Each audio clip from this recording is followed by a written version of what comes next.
Good evening and welcome to the City Council meeting of July 20th, 2015. Will the clerk please call the roll? Mayor Ford? Here. Mayor Pro Tem Bullock? Here. Councilman Douglas? Councilwoman Elliott? Present. Councilman McEldowney? Here. Councilman Benson? Here. Councilwoman Carson? Present. Councilman Teeter? Here. Councilman Amador? Present. Mr. Mayor, you have a quorum. Thank you. For the record, everyone's here this evening. First item of business is an executive session. I'm open for a motion to enter into an executive session. Mr. McEldowney.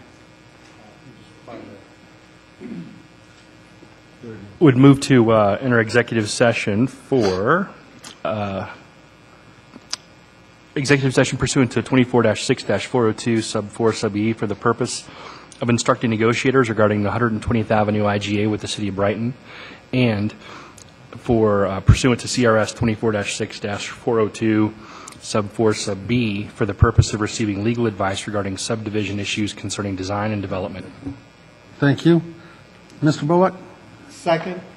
Having a motion and a second to go into executive session for the reasons stated. All those in favor signify by saying aye. Aye. Opposed, say nay. Motion is carried, and we'll go into an executive session.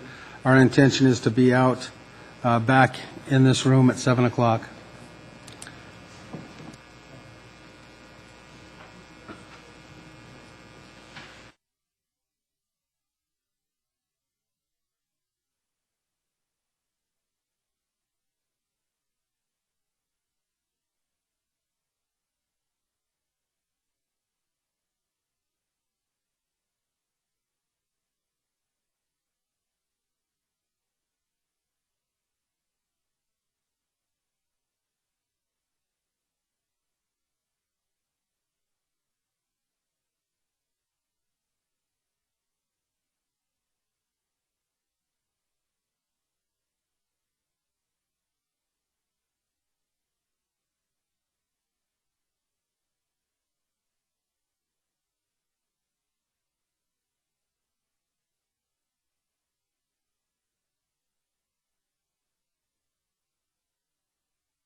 Moment of silence followed by the Pledge of Allegiance.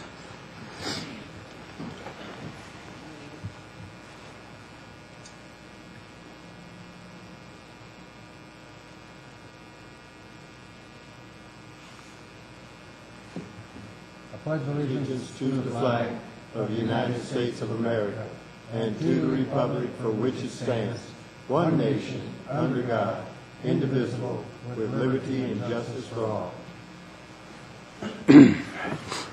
Now, if the staff would go ahead and pass the microphone around to allow the audience to introduce themselves.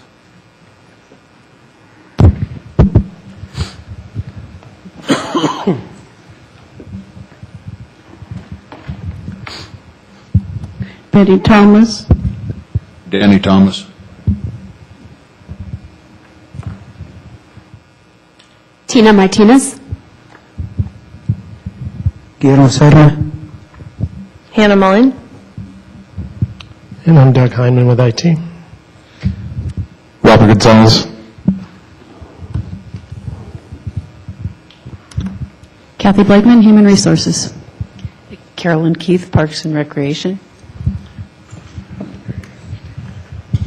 Steve Timms, Community Development. Maria DeAndre, Public Works.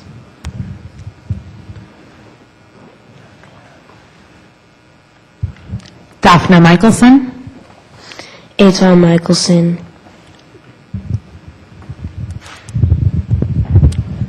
All right, great. Thank you for all being here. And the next item on the agenda will be the citizen communication portion of the meeting. And as we approach the election season, council would like to remind the candidates for elected office that political activity in city buildings is prohibited per resolution 2008-60. This includes campaigning from the podium. When I call you up, please give your name and address for the record and keep your comments limited to 3 minutes. And we do have some folks that have signed up to speak during citizen communication. First, I'll call up Tina Martinez from the Boys and Girls Club. Welcome and thank you for being here. Tina Martinez, 11115 Columbine Court, Northland, Colorado, 80233. So thank you, Mayor Ford, members of the City Council, for inviting me here today. We are excited to announce that we are just 1 month away from opening the new Suncor Boys and Girls Club at 62nd and Holly.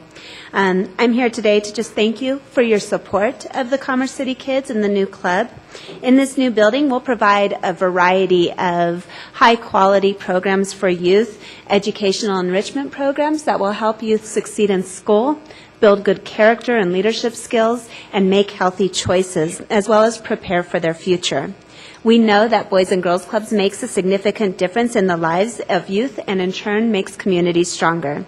I want to thank you for recognizing that and for your investment in the Boys and Girls Club. And on behalf of Boys and Girls Clubs of Metro Denver and the youth and families we serve, we're excited to announce and honor the City of Commerce City by recognizing you as the naming sponsor of our Cultural Arts Center.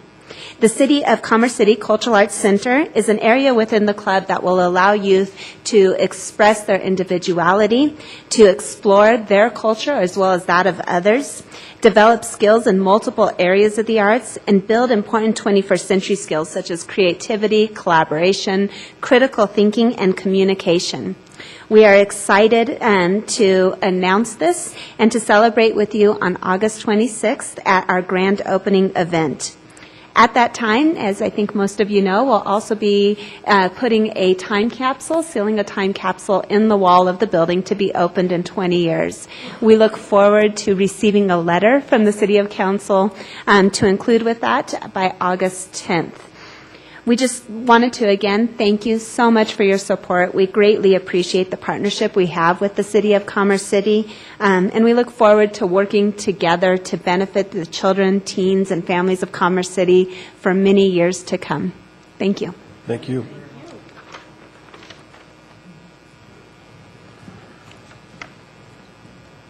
All right. Next, I'll call up Hannah Mullen.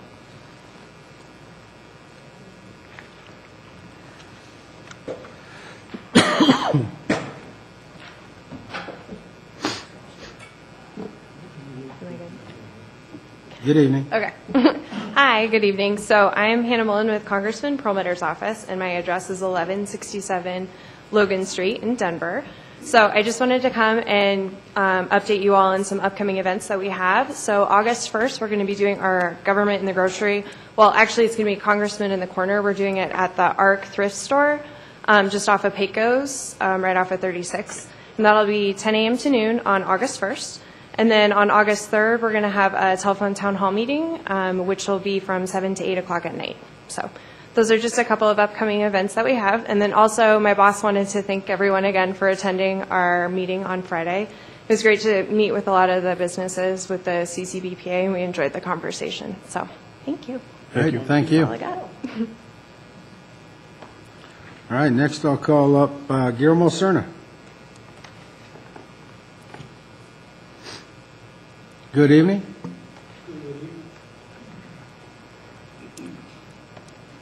Hello? Don't go to sleep, Benson. Guillermo Serna, 14122 East 102nd Place, Commerce City, Colorado, 80022. I'm here because of the community. In their vision of the struggles that we have had since 2005 to complete and to see that vision come through, not just through ourselves, but through changes in our city council, changes in administration, and changes in staff. In the positiveness of what we're seeing in those visions and the struggles that, Mayor, you know what we went through. Oh, yeah. But they're here, and they're being accomplished. Our children, our community has shown the way to unite the city through themselves because of their needs. And we as a community making sure that we deliver, not just for, let's say, one part of town, but the whole city. And I think that the community, I know that the community wants to be together through all of this. The swimming pool, the baseball fields, all the discussions that went through all of that. The Boys and Girls Club, which is going to come to flourish, and possibilities of maybe another one up north. Who knows? We know that the businesses need and thrive on this type of structure from a city to provide for their employees as they bring them in, hopefully to our city. So all I can say is it wasn't my idea, but the whole community, because it took a whole village to get this done. I was just the one that was directed to stay on top of it, and I tried to do the best I could. So thanks all of you, thanks to all the community, and please celebrate this as you move on. And keep our kids and our seniors in mind, and we'll be fine. Thank you. Thank you.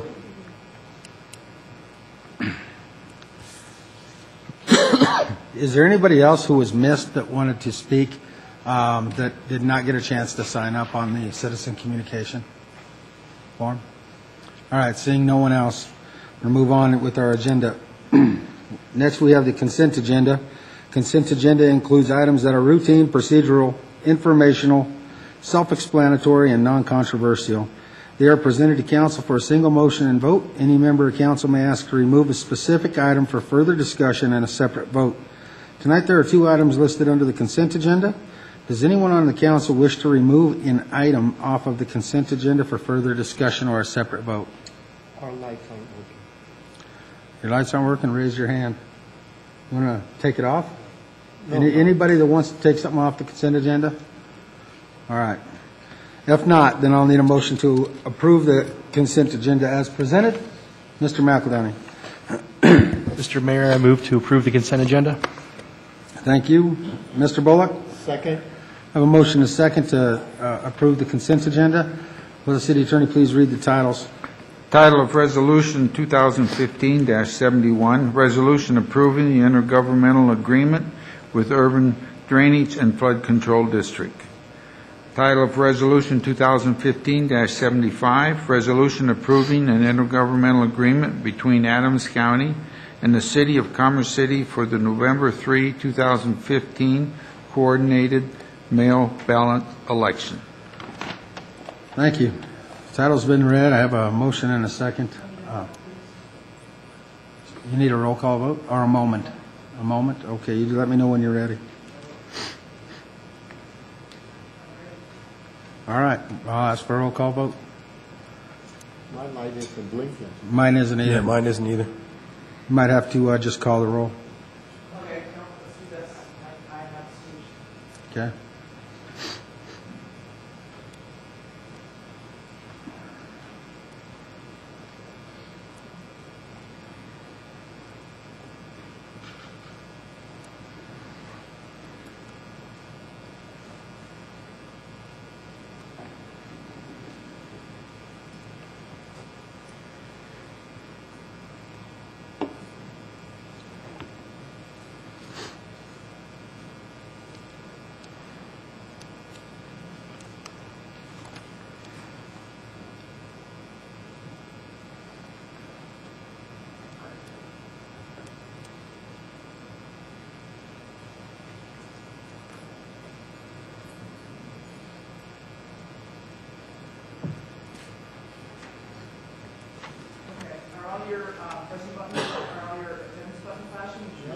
Yes.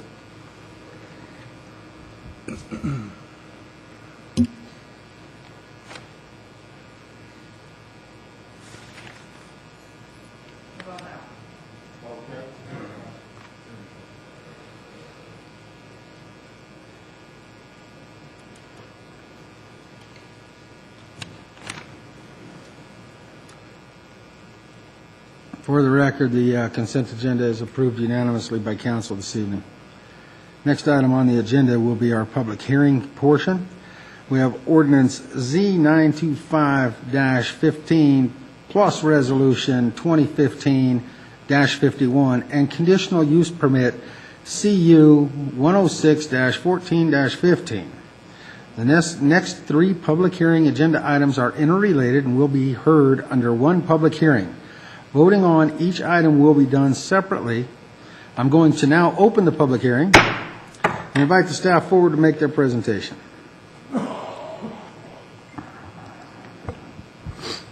Thank you, Mr. Mayor, members of City Council. Good evening. Good evening. There are three cases before you this evening. These are Z-925-15, which is a zone change from I-2 to I-1, S-638-15, a consolidation plat, and CU-106-14-15, an amendment to an existing conditional use permit for a transportation terminal in the I-1 zone district. All of these pertain to an expansion of Old Dominion's existing transportation terminal at 5601 Holly Street. Going back to last fall, CU-106-14 was approved, which made the existing transportation terminal legal and conforming in the I-1 zone district. This allowed for a 3,000 square foot server room addition to the facility at that time. The current map on your screen here shows the scope of that previous case. The scope of the current request this evening includes 3 additional parcels, 2 of which are zoned I-1 and 1 of which is zoned I-2.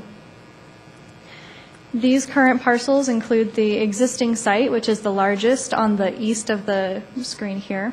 It also includes the former Estes trucking terminal, as well as 2 properties with legal non-conforming residential uses on them. To provide some context for the existing use, these images were taken at the intersection of 58th and Holly. This is looking south along Holly Street and looking west along East 58th Avenue. There are various land use cases pertaining to the subject properties, most of which are related to the original development of the existing transportation terminal and a subsequent expansion of that terminal in 1994.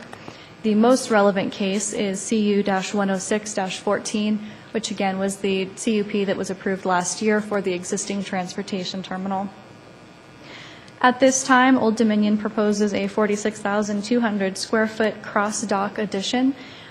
They're also proposing to relocate the existing shop and fueling station within the site, landscape enhancements around the perimeter of the property, and to eliminate the dilapidated and nonconforming structures on the Estes trucking site and the other two properties which were acquired. To accommodate this proposed expansion, there are 12 additional acres of land involved. This includes expanding the site from 26 acres as originally approved to 38 acres for the new conditional use permit. The first request is to rezone the small property at the southwest side of the site from I-2 to I-1. The second request is to consolidate these 4 properties into one lot. And the third request is to amend the existing conditional use permit to allow for the expansion of the transportation terminal onto land not covered in the scope of the previous CUP. Looking specifically at the subject property for the zone change, you can see it is currently zoned I-2, but that the remainder of Old Dominion's properties are zoned I-1. The zone change will match the zoning with the rest of the properties. This entire area is identified for industrial and distribution type uses and is generally consistent with the I-1 zone district. The surrounding area is developed with warehousing and industrial uses, including other transportation terminals. The approval of the zone change will allow for the consolidation of Old Dominion's various properties into one single lot containing their use. This aerial shows the current parcel configuration of 4 lots, and the proposed subdivision consolidates those 4 properties into one larger lot. Looking back at the aerial, this shows the land to be included in the proposed lot and as part of the expansion of the conditional use permit. The 88-door dock expansion to the west of the existing transportation terminal will extend onto the former Estes trucking property. They're also proposing to relocate the shop and fueling station within the site to promote internal circulation. The employee parking is largely located along the south of the site, and the only truck access will still be from 58th Avenue. The northwest corner of the property is currently leased to another company until 2019, and it will likely be incorporated into Old Dominion's use at that time, following whatever land use approvals are necessary. There will be no expected increased traffic at this time, but this is mostly intended to improve internal circulation and operational efficiency, reducing the number of half-full trucks that are leaving the site. The proposed building will match the existing dock. It is a tilt-up concrete construction. For reference, these are some images of the existing dock building. The subject property is located along 3 truck routes. These are East 56th Avenue, East 58th Avenue, and Holly Street. Based on their analysis, the Planning Commission determined that the existing use and the proposed expansion are compliant with the comprehensive plan, the land development code, and the conditions of approval on the original CUP. Further, the Planning Commission felt that the characteristics of the site are appropriate for the proposed expansion due to the surrounding industrial development, the proximity to truck routes, the elimination of existing dilapidated buildings, and bringing the site into compliance with current codes. The original conditions on CU-106-14 have been satisfied since the Planning Commission meeting. Therefore, staff recommends that those be removed. The remaining conditions are still recommended. Those are to obtain approval from the state of Colorado for an investigation of a former landfill on one of the recently acquired properties, as well as to obtain approval from the Public Works Department of a traffic study and drainage report. And the applicant has been actively working on satisfying these conditions. As of today, staff has received no responses to public notice regarding this request. And therefore, the Planning Commission recommends that the zone change Z-925-15 is approved, as well as S-638-15 as approved. The request for the conditional use permit amendment is recommended to be approved with conditions. Thank you for your time this evening, and I'm available to answer any questions. A representative for the applicant is also here to speak. All right, thank you. Does anyone on council have any questions for staff at this time? Seeing none? Thank you. I'd like to ask if the applicant's present and would like to provide additional comment. Good evening. Good evening. My name is Adam Maher with First Construction. I'm the contractor and development agent for Old Dominion. After a very thorough presentation like that, I really don't know there's a whole lot that I could add. So I'm happy to answer any specific questions that you may have, but at this time would really just be grateful and very complimentary to your staff, how good they've been to work with and how thoroughly they've put this together. There were parts of that I was getting impressed with, and then I forget I'm the one building it. So I'd be happy to answer any questions you have. Okay. Is there anyone on council that has any questions for the applicant? Saying none. Thank you. Thank you. Is there anyone in the audience who would like to address the council regarding these items? Saying no one. I'm going to go ahead and close the public hearing. I'd like to ask council if they'd like to wish to discuss the case any further. Anyone have any discussion? Saying none. I'm open for a motion to approve the findings and recommendations of the planning condition regarding ordinance Z925-15. We have to do these individually. Let's see, we got some lights up here. Mr. Amador. Prepare to make a motion. So move as what you just said. Okay. Mr. McEldowney. Second. I have a motion and a second to approve the findings and recommendations of the Planning Commission regarding ordinance Z-925-15. All those in favor signify by saying aye. Aye. Opposed, say nay. Motion is carried. Now I'm open for a motion to introduce ordinance Z925-15. Mr. Benson. So moved. Mr. McEldowney. Second. I have a motion and a second for the introduction of ordinance Z-925-15. Will the city attorney please read the title? Title of that ordinance reads, an ordinance rezoning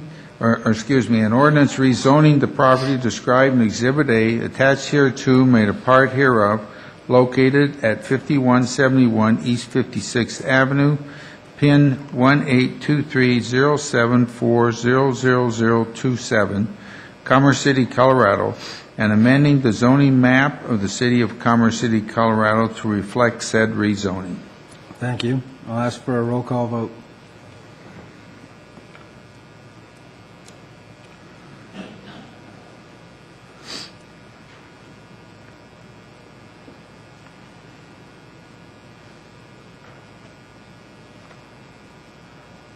For the record, Z-925-15 has been introduced unanimously by the council this evening. Now I'm open for a motion to accept the findings and recommendations of the Planning Commission regarding subdivision plat in case S-638-15, Resolution 2015-51. Mr. McEldowney? So moved.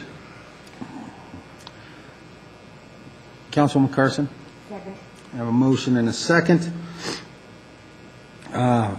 to accept the findings and recommendations of the Planning Commission regarding the subdivision plat in case S-638-15, Resolution 2015-51. All those in favor signify by saying aye. Aye. Opposed, say nay. Motion is carried. All right, now I'm open for a motion to approve the Resolution 2015-51 on condition that ordinance Z-925-15 or 925-15 passes on second reading. Mr. Douglas. So move. All right. Mr. Bullock. Second. All right, I have a motion and a second to approve Resolution 2015-51 on condition that ordinance Z-925-15 passes on second reading. All those in Title. favor? No. Yes, a title, please. Title reads, Resolution Approving Subdivision Plat in Case S 638-15. Great, thank you. All those in favor signify by saying aye. Aye. Opposed, say nay. Motion is carried. Now I'm open for a motion to accept the findings and recommendations of the Planning Commission on conditional use permit CU-104-14-15. Mr. Amador. So move. Mr. McEldowney. Second. I have a motion and a second to accept the findings and recommendations of the Planning Commission on conditional use permit CU-104-14-15. Although, There, I have 106. 106. no, I have CU 104-14-15. He was 106. And now on, up here it says 106. Mr. Attorney, which is it, 106 or 104? 15. Huh? CU 106 or CU 104? CU6. 106 is the correct number. 106, thank you. All right, CU 106-14-15. All those in favor signify by saying aye. Aye. Opposed, say nay. Motion is carried. Don't need a title on that one. That was for findings and recommendations. Right. Ask for, okay, now I'm open for a motion to approve conditional use permit CU 106-14-15 on condition that ordinance Z925-15 passes on second reading. Mr. Bullock. So move. Mr. Benson. Second. All right. Mr. Gaylor. Title reads, Conditional Use Permit for Transportation Terminal. Thank you. All those in favor signify by saying aye. Aye. Opposed, say nay. Motion is carried. I think we got through that struggle there. All right, the next two public hearing agenda items are interrelated and will be heard under one public hearing. Voting on each item will be done separately. I'm going to go ahead and now open the public meeting. Invite staff forward to make their presentation on Resolution 2015-50 and CU Permit 111-15.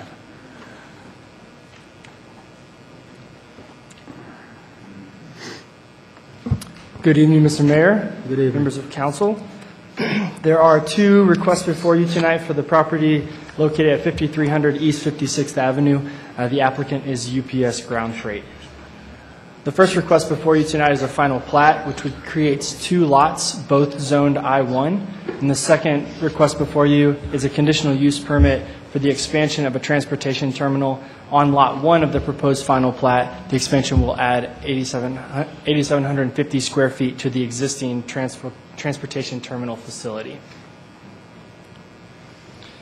As you can see from the zoning map, this property is three separate parcels, all of them zoned I-1. Therefore, the applicant is requesting the subdivision plat to create two lots.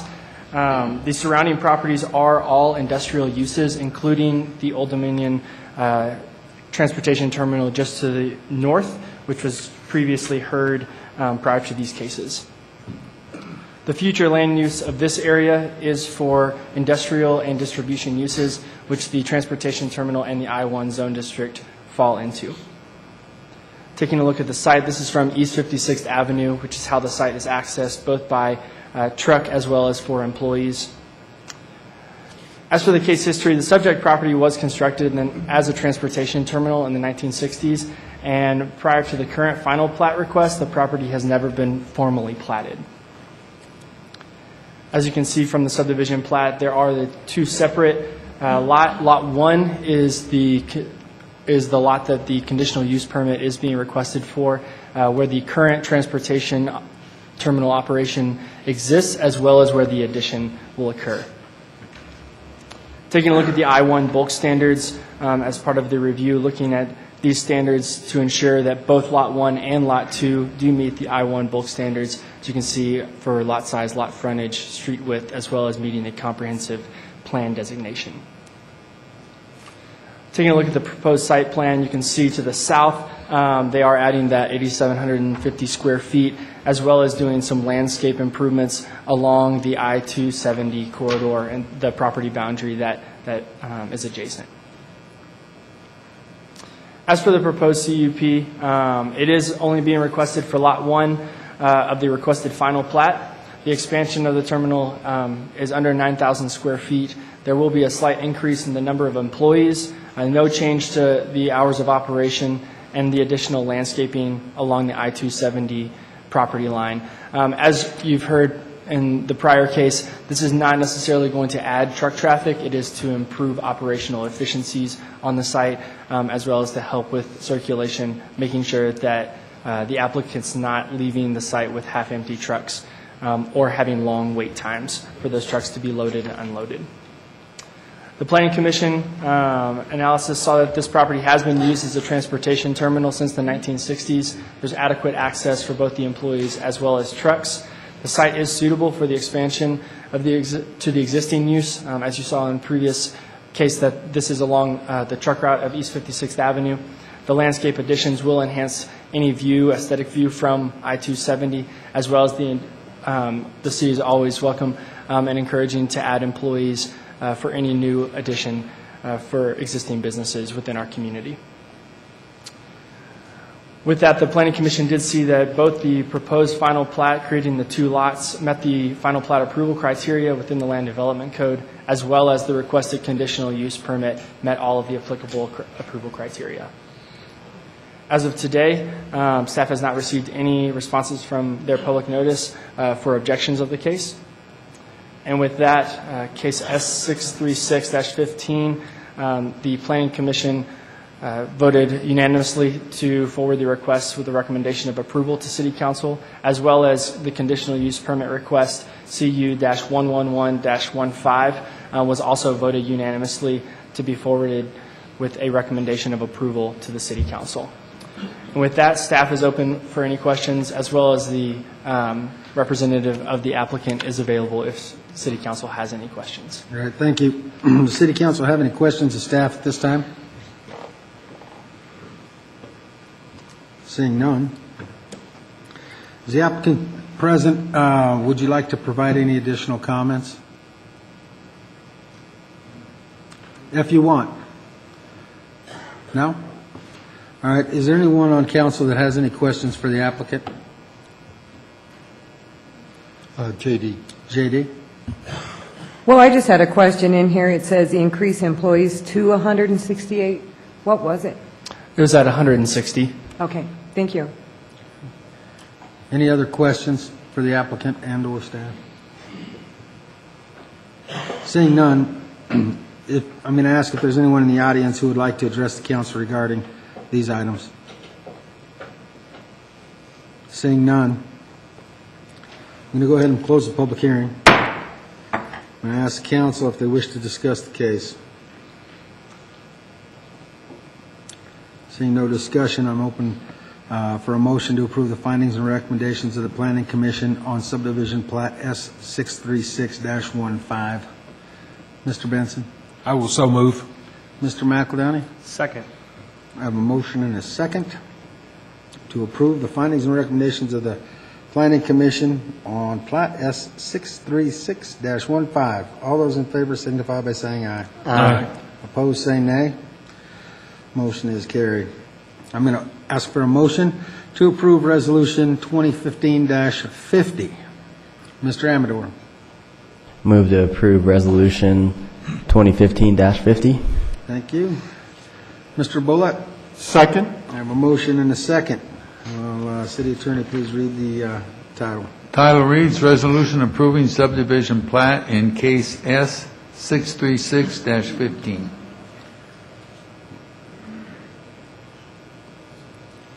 No, it was for 2015-50. That's what he read. No, you read S636-15. It says a resolution. All right, just ask for a motion to approve Resolution 2015-50. That's what I have a motion and a second on. You read the title. The title isn't, all right. I think I got you now. Let's double check. All right, I've double-checked it, Bob. We're all right. I see where I screwed up. It's Okay. not your fault. All right, all those in favor signify by saying aye. Aye. Opposed, say nay. Motion is carried. Now I'm going to ask for a motion to accept the findings and recommendations of the Planning Commission on conditional use permit CU-111-15.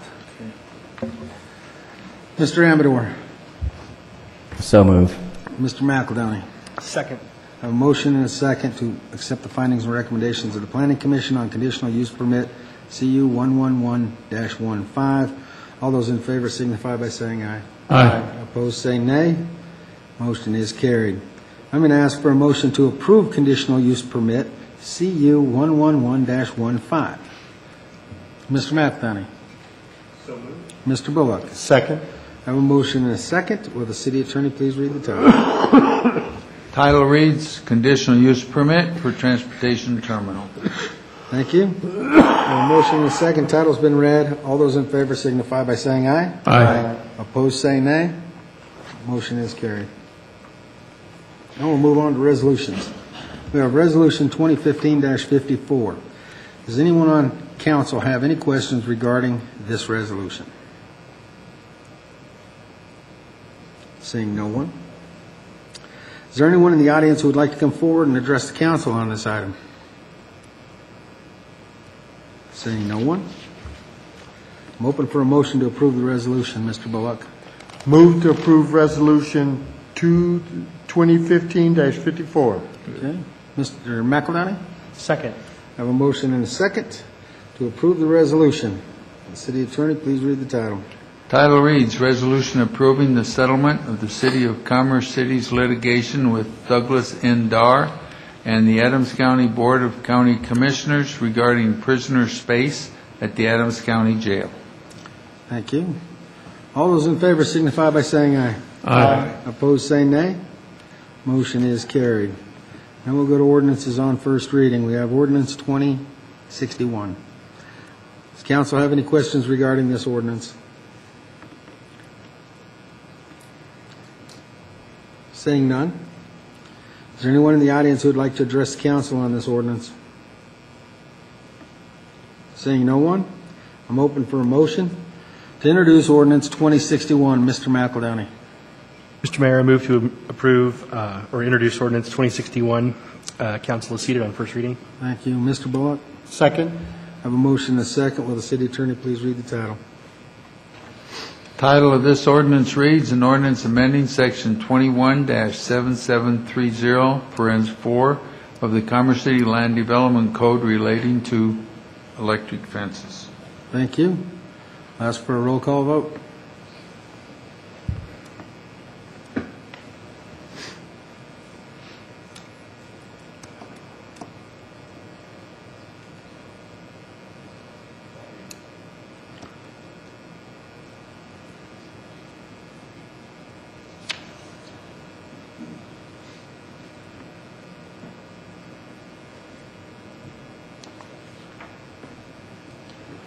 For the record, 8 in favor, 1 opposed. One opposed. 1 opposed.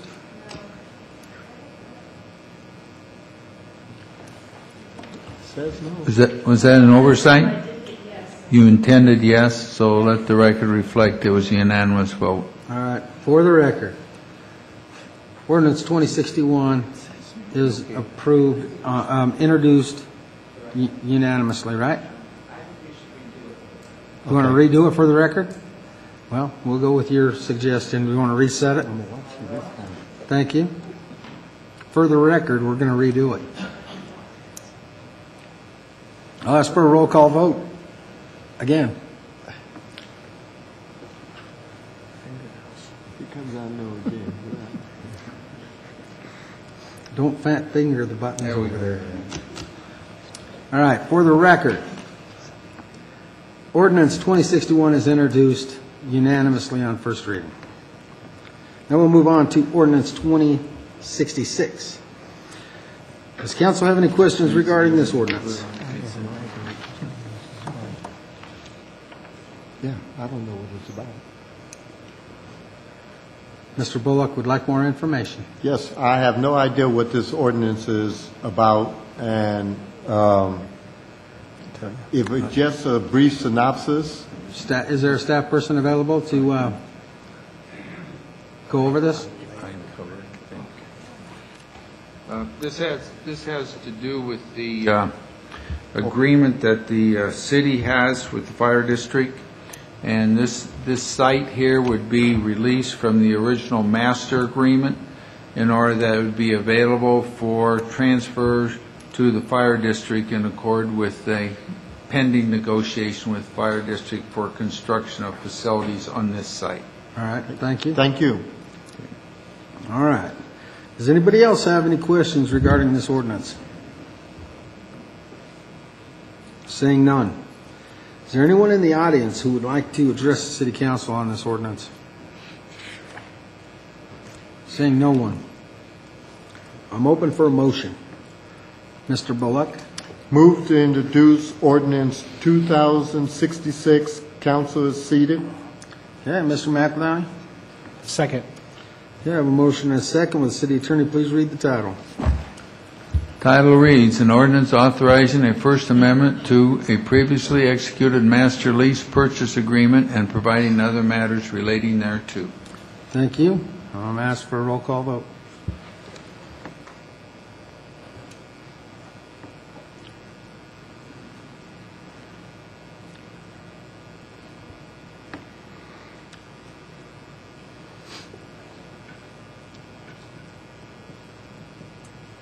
For the record, ordinance 2066 is introduced unanimously this evening. All right, now we'll move into presentations. We have Highway 2 widening project design elements. I'd like to invite Public Works Director DeAndrea forward to make her presentation. I think it's Nate. Nope, it says Maria DeAndrea. Our fault. Go right ahead. All right, well, we'll let you do it tonight. I don't see Maria in the audience. She was here. She's got one coming up after you're done with this, though. CDOT's doing the next one. Highway 2 lower right.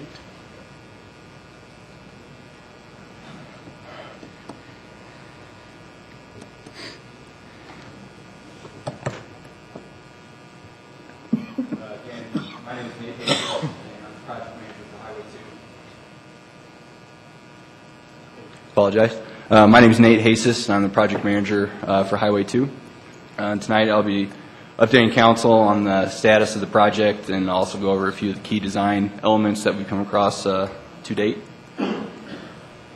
The goals for this project are to increase the vehicle capacity and improve the level of service, improve the safety, reduce the flooding and improve water quality, environmental and contextual sensitivity, and increase the multimodal along the parameters of the walk, bike, FIC plan that was approved previously. Some of the project elements, we are widening the existing 2 lanes to 4 lanes with turn lanes as needed. We will be installing street lighting, likely LED type. We've asked our consultant to provide a cost estimate for 3 types of lighting: the non-conventional, standard lighting, which would be the non-LED, and also LED lighting. Because there are 2 utility companies along the stretch, being Excel and United Power, there are 2 different types we would have to, 2 different agencies would have to work through. So it's really 2 types, but it's presented as 3, and we would ask for direction as how we would like to proceed with that. If it be with the standard lighting that's currently out there, or upgrade to LED, and I'll go into a little bit of the cost later on in the presentation. We'll be looking at upgrading the culvert crossing at First Creek under Highway 2, and then also incorporating raised medians, specifically in the Derby and Oneida area, and then have painted medians throughout the rest of the project. We have 1% of the total cost of this project will be towards public art. There's some opportunities to explore this in the Derby and Oneida section and also along the refuge. We will be undergrounding the overhead electric line that runs along Highway 2 in certain areas. There's one area where there's about 5 to 7 poles that will have to remain due to them being service laterals and providing to the residents in that area. We also have a 10-foot wide bike path that runs parallel through the majority of the project. What you see in front of you now is the cross-section for the Derby Oneida section. And we received our 30% plan set from the consultant on June 5th. And the top slide would show the original design concept that the consultant prepared. And what we have here on your far right is what's called a cycle track. And what that encompasses is two-way bike traffic on one side of the road. And the reason for this in this area, the reason why we went that direction, is because we are extremely constrained with the right-of-way in this area due to the existing infrastructure of the Derby section, the sidewalk, the buildings on the east side, and then the BNSF railroad on the west side. So having it on one side of the road improved the right-of-way take. However, we were still constrained with the right-of-way section, and the amount of right-of-way we were going to have to acquire with that layout was going to be extremely costly. So the bottom section, we've removed the cycle track from that current layout in this section, and as you can see, it significantly reduces the amount of take and ultimately the cost that we would have acquiring it from the BNSF railroad. And there's also some safety issues with the two-way cycle track that I'll go into further detail on another slide. But I just wanted to give you an idea of what this cross-section would look like. We have a 6-foot shoulder on both sides of the road, 11-foot lanes, and then a 12-foot turn lane as needed through the corridor. Another aspect of this project is we'll be looking to modify just about all the access in the Derby and Oneida section. And specifically what we'll be doing is straightening them out so there's more of a 90-degree contact with Highway 2, because that ultimately will improve the sight distance for turning vehicles, and it's ultimately a safer design, and it's preferred than the extreme skewed angles that you see out there currently. This section of Derby in particular, at 72nd Place and Locust, the turning volumes that our consultant collected during the traffic study were extremely low. They're out there for 2-hour counts, and they were counting 1 to 2 vehicles in that 2-hour period. So what we're proposing, the original design encompassed closing 72nd Avenue, the access to Highway 2, and creating a cul-de-sac, and then making Locust Street a right-in, right-out. Now, we had a Derby open house meeting at the Derby Resource Center in the middle of June, where we got a number of feedback from citizens where they saw the 30% plans, and we were able to get feedback from them. And one of the things that we took away was the construction company that's located on the south side of 72nd Place. They have a number of trucks that make this turning vehicle. So what we're going to change this design to would be a right-in only on 72nd Avenue and a right-out on Locust. So that will make 72nd Avenue one way up to Locust, and then Locust would be one way towards Highway 2, and then the rest would operate exactly as it is now. And the reason for that is, again, the turning volumes support this design layout, and it will ultimately be a safer corridor.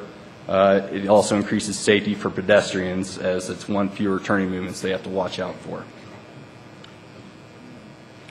Moving further north, we have the Derby Park area, and this is the most drastic modification we'll be making.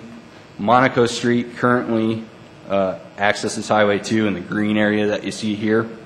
Again, to create a better sight distance and ultimately a better angle with Highway 2, we're proposing to, again, make more of a 90-degree access onto Highway 2 to improve safety and sight distance. One thing I've asked our consultant to do is to show a existing impervious and pervious, which would be the grassy area and the pavement, and then the proposed section, so we can do before and after, because we are proposing to make this area now, which is the existing Monaco Street, to be into a green space. So ultimately, this could improve the amount of green area in the area. And then also, this is an opportunity to use that 1% fund for arts to make this a gateway into the Derby district and ultimately be a destination point for the traveling public, and then hopefully create a better opportunity in the Derby district. If you look at the drawing, I have blue lines highlighted. This is the amount of the park area now. That's the green space. So ultimately, we would be taking the new alignment. That would be the green space. That would be taken away, but would be replaced with, in all likelihood, a greater amount of grassy area to the north side of Monaco Street. So this is another shot of the cycle track. And one of the issues with the two-way cycle track is, if you look at the inset picture, if you're a vehicle, say this car here, and you want to make a turn into an access area, which is quite prevalent in the Derby and Oneida section, you're looking for a gap in the northbound traffic. You're not going to be looking behind you for bicycle traffic that's typically not there. So we took a number of steps to make that as safe as possible by utilizing green pavement that's commonly seen in Denver for bicycle tracks, and then also there'd be delineation sticks lining the area, and then also the turning radius that'd be striped. We want to make that as short as possible, because the shorter the radius, it forces the driver to slow down to make the turn. Now, what we found when we looked at this, again, at the picture, at the very top, you have this green shaded area. That would be the amount, that would be the sloping area off the roadway, and then the dash at the very top is the toe of the slope. The second line you see is the existing right-of-way that we currently have. So we are encroaching the BNSF Railroad quite a bit. They do have a future track plan to add a second track parallel to their existing track, which is offset 20 feet to the east from their existing track, and then there's another 25-foot maintenance of way that they require. Now, that won't impact our right-of-way at all, but it would impact our ability to get the right-of-way needed for those toes of slope. So what we asked our consultant to do is shorten the shoulder width and then also use as steep a slope as possible where guardrail is not required. But again, with the going back to the cycle track, we had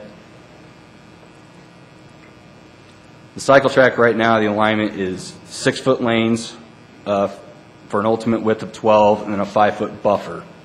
So that's 17 feet of extra pavement that pushes us out. So what we are proposing to change the alignment to that other slide where we get rid of the cycle track and then run it down Quebec Street.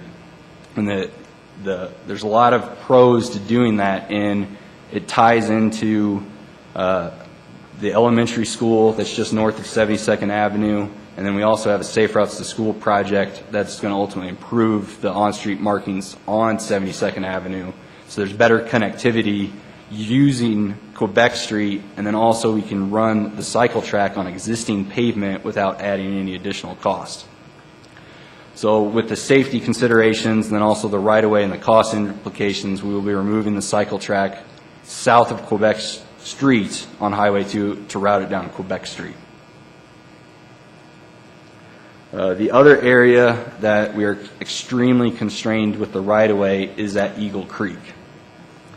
At Eagle Creek, we will be holding the current noise wall and then widening to the west, so that wall won't be touched. We will be adding our 10-foot bike lane, and then we'll have our buffer section, which is about 2 feet, which will probably utilize some kind of guardrail, and then a 4-foot shoulder, and then we have 11-foot lanes for the four travel lanes, an 11-foot turn lane, and then another 11-foot right turn lane through this area. So again, looking at the top with the toe of the slope and the right-of-way section, you can see how constrained we are in this section, but it ultimately will fit. It will just require the use of a retaining wall on the west side to ultimately keep from impacting the railroad. The railroad has a number of signal cabinets in this area that also impact, that would require the use of a retaining wall. Again, with the lighting, from the initial preliminary cost estimate and analysis that we received from a consultant, we recommend using the LED lighting. It is a significant cost savings in the long run, and also the initial installation, it's not significantly more expensive, so that is the preferred route that we would like to take. There's 3 types, as I touched on. There's the non-LED, which would be throughout the entire corridor, which was about 582 poles. And the combination of the 2 LED options would be 433 poles. Utilities. There are a number of utilities throughout the corridor, and we've started the coordination with all those companies very early in the process to hopefully eliminate any conflicts. All Excel overhead poles from 88th Avenue to 96th Avenue will be removed and placed underground. From 74th Avenue to Quebec Street, almost all of them will be removed, except for the service laterals that connect the residents in the trailer park section. There's about 5 to 7 poles that will have to remain. They connect the residents directly, and then they also are the ending point for the poles that run down Quebec Street and then west to Highway 2. And again, we have a number of utility companies in the corridor that we've maintained relationships with and coordinated any future projects they have to not impact this project. The project schedule, as I touched on, we received our 30% plans in early June. We expect to get 90% plans the early December of this year. And the design and right-of-way acquisition will be completed in March of 2016. We had our first outreach for the public in the middle of June at the Derby Open House, where we touched on the impacts in the Derby area. We anticipate on scheduling another public outreach at some point in the fall, probably September, October, when we get closer to the 90% plan stage. We have a better idea of what the changes are that we've made from the 30% drawings. And then at the conclusion of the design, before construction, we will have another public outreach. Now I open for questions. Does council have any questions of staff? Councilwoman Carson? One's not a question, it's just a statement. 2K is not part of this project? Correct. So I don't think we should be showing the emblem for 2K on these presentations? Okay. And then when you talked about the wall that was going to be built on the west side of Eagle Creek, what would the height of that wall be? And would that... It's already there. The height of the retain... I'm sorry. The height of the retain... Well, the wall's on the east side, but you were saying we're going to put one on the west also. Gotcha. The wall on the existing wall that's out there now, that's on the east side, is a noise wall to keep to protect people, the privacy of their backyard.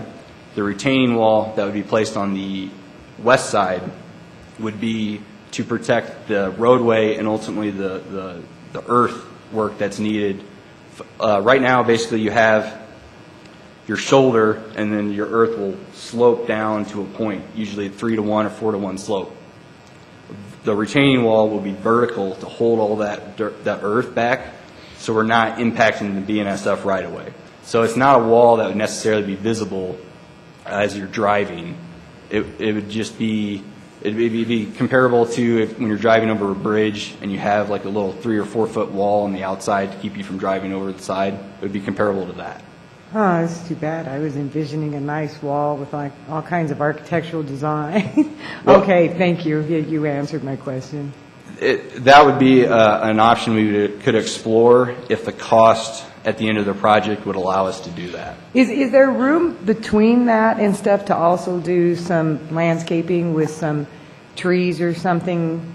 Unfortunately, in this section, we're so tight, we would probably not be able to do that. But once you get north of Eagle Creek and also south of Eagle Creek, especially through the refuge section, and then right before you get to Derby. In the Derby and this section, we're extremely tight with the right-of-way, and there's probably not an opportunity to do landscaping. Yeah, I was just looking for some visual enhancement for those who live there in Eagle Creek, if there was anything we could add to that. Okay. Mr. Benson. Thank you. Well, at Eagle Creek, it's going to be 2 lanes in each direction. Correct. Okay. What is I know you referred to a raised median and a painted median. Maybe you've got less space in that area for a median. What's the median, say, next to the wildlife refuge going to look like? I apologize for not mentioning this earlier. This cross-section, this program, it's a little funky. So the turn lane that's shown, it shows up as a median. It's just more of a visual. So this, where it's labeled a median, is actually the left turn lane. So there isn't a median in this section. This would be the striped median that we talked about. So what's shown on this bottom cross-section is a turn lane, not a median. What's the cross-section? So it's just going to be a painted stripe just like it is now? Yes. It would be the double yellow that you see, and then the turn lane. And then as you move further north, if you look at the far right on the top, you see this striped. That would be the beginning of the striped median, and then this would be about a 12-foot striped median. And it would also be the same. When you say a 12-foot stripe median, is it just going to be the lane going this way and then 2 yellow stripes and then the lane going that way? Is that going to be the only separation between? Only at this, it's called the left turn storage bay. That would only be at this section up to the end of the turn lane. Then the turn lane would taper out to create that 12-foot separation heading north of this intersection. Look on your monitor there, Jim. Just in the... He's showing you with the marker. So this is that double yellow, and then it'd be a single yellow tapering up and a single yellow holding here to create that 12-foot width.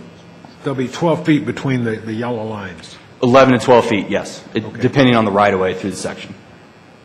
Is there any kind of reflective device that we can put in there? We're exploring the delineation markings that are actually set in the pavement.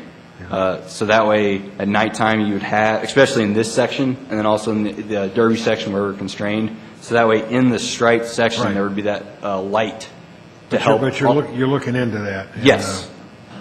Of course, it's not necessarily at night. It's when it's raining in at night. I believe the reflection of these, I believe, would also pick up your headlights. So that would also help during the raining time when it's not nighttime. Right. Are there going to be curbs anyplace? We explored possibly putting curb sections in where the areas where we originally had a 10-foot shoulder throughout the entire project, but again, that pushed us out into the BNSF right-of-way quite a bit. So we looked at possibly adding curb and gutter through the sections where we were constrained, and then also in the Derby and Oneida section to kind of give it more of that hometown, old-time feely. But with curb and gutter, you also have the inlet and the storm sewer costs that can drive up substantially. So if we were to add curb and gutter, it would be in specific sections, probably the Derby and Oneida section, and then through the refuge, because that's the area where we have the most space, that would not be curbed. And on the bike lanes, what's the separation between the car lanes and the bike lanes, those two? Well, previously with the cycle track that was on street, but since we are removing that, if you'll look at your monitors, on the left side here, you can see the bike path is actually separated. It's what's called a side path. So there'd be probably 20 to 30 feet of separation from the roadway. So it would be off the road.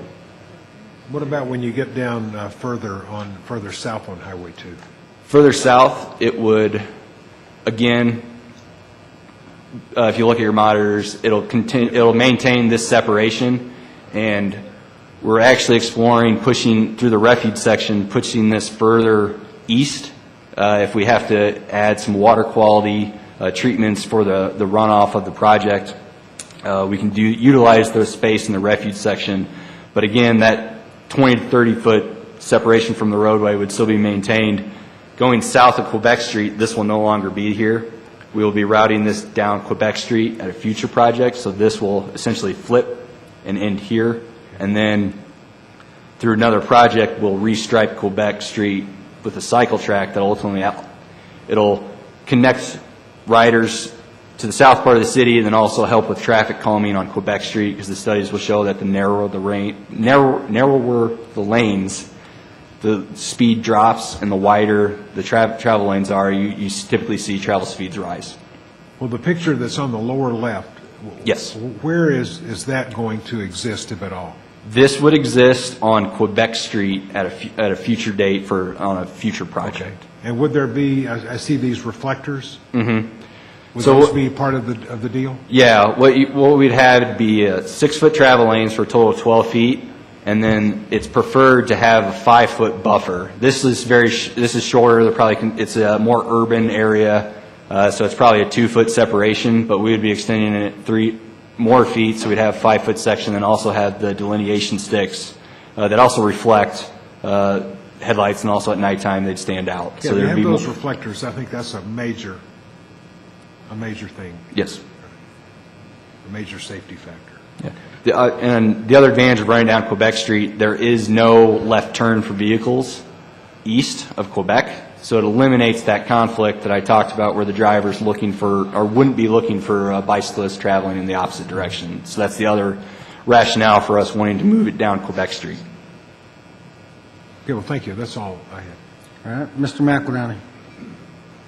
Thanks, Mr. Benson raised a number of the questions I had, but I want to pick up here on the connection from the refuge to point south in terms of the bike track.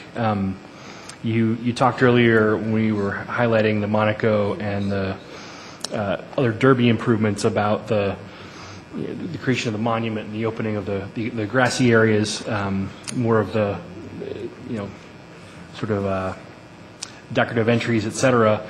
My frustration is we are bringing the ability to connect 2 halves of our city on bikes all the way down the refuge, and we are going to take people completely away from Derby on their bikes. And I get, and it makes great sense to leverage Quebec in the way that you've described because of its current level of use. The concern I have is I envision somebody being able to pedal further on down and hit El Jardín or other future attractions in that area, and as it stands, that's not going to be a possibility. To think about bringing somebody down to Quebec and then veering along Quebec is great because that can bring us toward this facility, et cetera.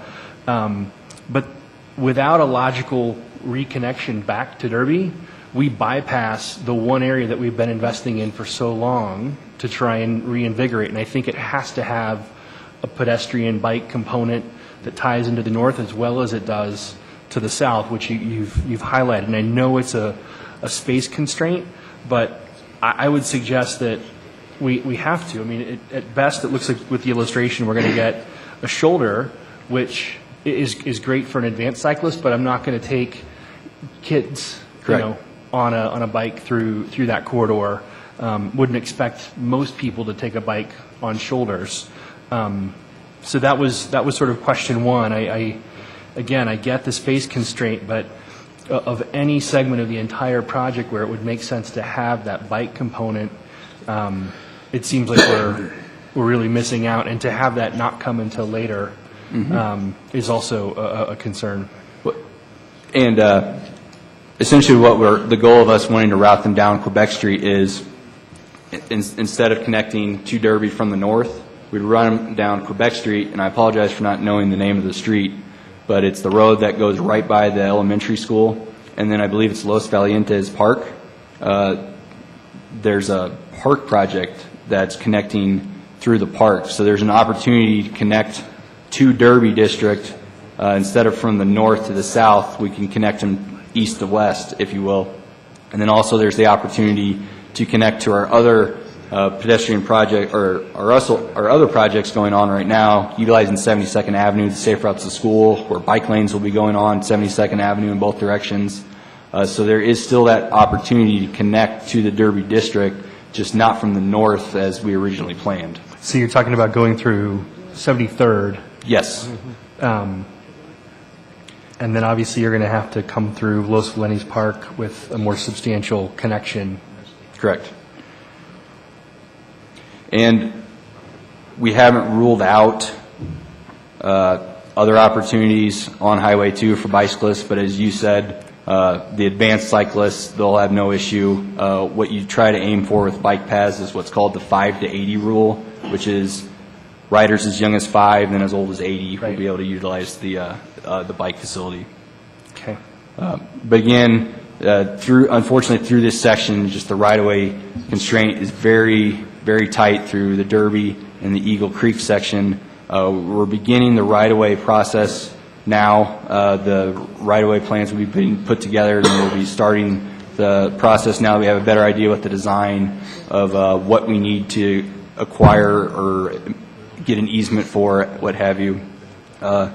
And one other direction that we'd be asking is, again, with a lot of the Derby area, you have these weird skews that make it an awkward turning movement.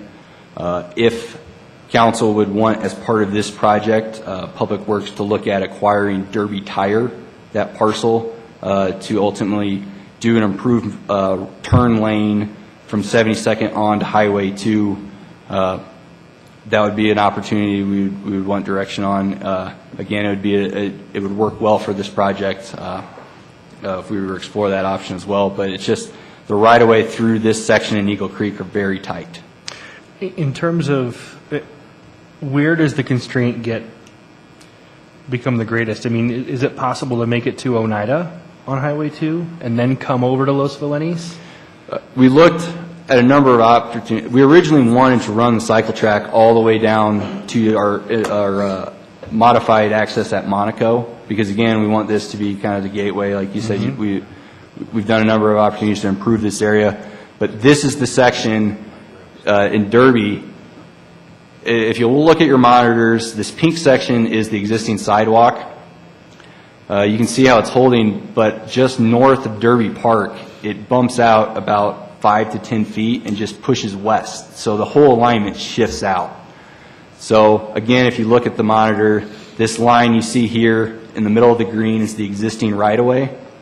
This is the slope limit. So this would be the ending point of the amount of dirt we would have to bring in for the project. And you can see it's about, in this section, about 20 feet past our right-of-way, our existing right-of-way. So we would have to get an easement with the railroad, which would be very difficult to do because of their future plan with the track. And then also that adds a substantial cost to the project because this is such a long corridor. And that makes sense. I guess my question is, if we don't go all the way to Monaco, right, if we don't go all the way to Magnolia, if we simply went to Oneida, are we as constrained? Because we have the existing empty lot that sits there, and I mean, at least visually, it looks like you've got more room to work up to Oneida, which would allow you to come at least down that far, and then by coming down Oneida, you then present the opportunity to go west through Los Felinis into Derby, and I can see the envisions for that corridor with the school, et cetera, as well as continue up to the east along 73rd, connecting back to Quebec and the high school. But in theory, that would allow you to go all the way to Oneida and tie into your safe routes to school, and then you've got that sort of option to head either way. Anyway, I know you guys have done a lot of analysis on it. It just well, it's another option we can take a look at. Again, just the reason why we kind of prefer Quebec Street is that it eliminates that conflict on the turning movement if they wanted to turn east, because there's nowhere for them to turn. Right. And then also it connects to an underpass that accesses Adams City High School that's already in place. So there's some existing infrastructure that makes it advantageous to run it down Quebec Street. But we can definitely still take a look at Oneida and see what's there, if it's available, and then where that toe of the slope ultimately ends up with that alignment. Yeah, I mean, selfishly, as a cyclist, I would love to see both Quebec and Oneida, right? But in trying to think about how we maximize Derby, I love the idea of trying to get as close as we can. So either Yeah. way, it sounds like you've got it. I look forward to hearing how things Yeah. play out in the And analysis. the advanced cyclists, as you referenced earlier, they're going to be out there regardless. It's just the problem is that 5 to 80 rule. That's what we're still trying to narrow down. Again, we'll take a look at it to see if there's something we can do to extend them further down so they don't have to go as far east down Quebec. Okay. Hey, thank you very much. All right, Mr. Douglas. Thank you. Thank you for your presentation. When you go down by Eagle Creek, is that highway going to be lowered? Are raised going through that drainage area where the water is? At First Creek? Yeah. At First Creek, on our 30% plans, we have 4 20-by-8 box culverts to carry the master drainage plan that Urban Drainage has provided. Unfortunately, just to the west of First Creek is the BNSF structure. Mm-hmm. That is the controlling structure. So if we design for the master plan, we're essentially moving the water from the east side of the road to the west side. If you want to envision a bathtub, the only outlet is that drain, regardless of if it's an inch full or half full or 100% full. The water's only exiting as much as that outlet's allowing. So after the 30% plan, we met with Urban Drainage and we discussed it with our consultant. The original plan called to raise the roadway through that section 4 feet from the proposed culvert, but because of the constraints of that BNSF structure, we're exploring delaying the cost of that culvert improvement to a future project because ultimately, again, we're essentially moving the change from a left pocket to a right pocket at this point in time until there's some kind of future improvement with the BNSF structure. Okay. Now, when you think about detouring this bike track on Highway 2 onto the east side, is that going to run parallel with the existing trail already around the arsenal? Or does it mean more near the road? Ultimately, what we're kind of envisioning through the refuge section is the new track would be for bicyclists, and then that soft surface trail would be more for pedestrians to avoid that conflict between bicyclists and pedestrians. So the goal ultimately is to utilize both trails, and then just create that separation from bicyclists and pedestrians. No, I understand that, but just how close are you going to be? Are you going to be closer to? Is the bike track be closer to the road or to the walking path? The way we have it aligned right now, I believe it's about in the middle between the two. Mm-hmm. But there's some opportunity for some water quality treatments for the runoff of the road to capture it instead of utilizing inlets and storm drains where we could use some water quality ponds in between that section. So the bike path could get pushed further closer to the soft surface trail. How close, I don't know at this time. Okay. Is there a concern about being too close or too far that you have that we could address? Or? No, just want to know how far you're going to go over. And then also when you go off on the sides there and you're going across intersections, are you going to have bike signals there? So when people are at the intersection and the light indicates there's a bike there, it's going to give that biker an extra time to move up before the traffic starts. So the bike signals are typically seen for, that would be for more for the advanced biker who's riding in the roadway. We are not putting those in this project because with the side path, what that actually does, it's considered a frontage road, so bike roads are actually considered vehicles. Oh, no, I meant that, I think it's down more where Quebec is. You have them coming up, Quebec and Highway 2 in Quebec. You have them on the street, on the little blue line, and then it... You're talking about this section? Yeah, right here. So the intersection's right there. Yeah, okay, I see what you're saying now. So there's actually not a light here right now, so we wouldn't have to do that section. I think these turning movements... Oh, yeah, okay. I'm sorry, I don't know what they are off the top of my head, but they're relatively low. I'm thinking of Quebec and Rosemary. This is Quebec and, yes. Yeah, so Old we'll Quebec. avoid all the signals with this alignment. If we were to carry this through 72nd and ultimately further down, if we wanted to, we could explore something like that for the signals for the bicyclists. But we will not be at this juncture. Okay. Now going north from, now this is Old Quebec, right? The side. This is Quebec Street. Quebec Street. Quebec Now- Parkway is further Yes. to the north. Now, if we go, this is going to continue up Highway 2 on the south side, right? Yes. How are the cycles going to get across that Quebec? Quebec Parkway. Yeah, Quebec Parkway. So, again, when you have the side path, it's essentially a frontage road, and bicyclists are considered vehicles, not bicyclists. Until we route them to the pedestrian connection, if you'll look at your monitor, which would be a typical pedestrian crossing, now they become pedestrians. So they would have to come to the traffic signal and stop, and then like I said, they're essentially pedestrians. They have to activate the crossing beacon, and now they cross the road that way. Okay. It'd be nice if there's some sort of, at this, because it's a major intersection, a bike signal light. It's the pedestrian light. And then you're talking about the markers. There are markers that CDOT's using they light up blue. They're powered by solar. I know I went to a tolling convention in Miami, and a lot of states are using those. And it's powered, of course, by solar. And you can use those in the roadway as well, as far as in the turning lanes and then as far as the yellow markers. And are those essentially lighting the outside of the lanes? Is that what you're referring No, they're just markers in the road. They indicate as far as where the lines go and as far as the turning lines. Oh, okay. So those aren't activated by anything. There's, like you said, they're solar powered and they're on at night, correct? Right. Yeah. We're going to explore using those. Those are those delineators that are set in the pavement. Right. Through the constrained sections, especially here at Eagle Creek, to help illustrate the separation of traffic because it's so tight. We are going to explore looking at putting those in here, and then any other area that's constrained, and then we can explore utilizing them in other fashions as well. I'd rather have solar instead of the reflectors. Okay. That way, those are always on. Yeah. I mean, besides snow and everything, but at least those are designated markers. And not relying on someone's lights to come on because someone might only have one headlight, so it's kind of hard. Yep. No, we'll definitely look into that. Okay, thank you.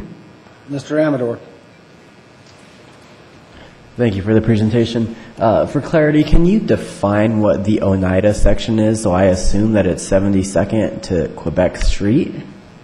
Yeah, so the project is, we essentially we didn't want to have a uniform cross-section throughout the entire project. It's almost 8 miles long. We wanted to make certain areas unique. The Derby and Oneida are two sections that I combined into one, but it is essentially Quebec Street south to 72nd Avenue. Very good. So we talk about the improvements to the Derby area, and I did hear that there would be the possibility, but it was expensive, for curb and gutter along the Oneida section. And so I'd like to see an ad alternate, because we talk about Rosemary and the things that need to happen from a drainage perspective and the improvements that hadn't happened, and this is our opportunity to make that happen. So I'd like to definitely see the curb and gutter along the highway. I believe there is curb and gutter on the east side, however, it's not on the west side. So I'd like to see that happen as an improvement. So I know that when we had a lot of our water, the ducks were creating their homes right along the BSNF, and so the water ultimately didn't drain. And I think this is our one opportunity to make that happen. So if that could happen, even as an ad alternate to see what it costs, that would be great. And specifically in this section, that is an alternative we are looking at and has been talked about, to add the curb and gutter on the west side. However, what that'll do is, again, it's not as simple as just adding the curb and gutter to improve the drainage. Then we have to do the downstream treatments, if you will, adding the inlets, and then storm sewers. We have to find where to add them in. So we haven't eliminated that by any means. We're still looking at that. It's just that'll add additional costs. Is the only reason why right now we have 6-foot shoulder, but it has not been ruled out and is something we can look into. Yes, I'd definitely like to look into that for the improvements to that area, because I just think that the Derby area, as much as we talk about it, and the plans that we have approved through the council, it would make leaps and bounds for us, and I understand there's drainage improvements that have to happen downstream. So I'd really advocate to see that at this point. It's definitely still a viable option. We'll take a look at it.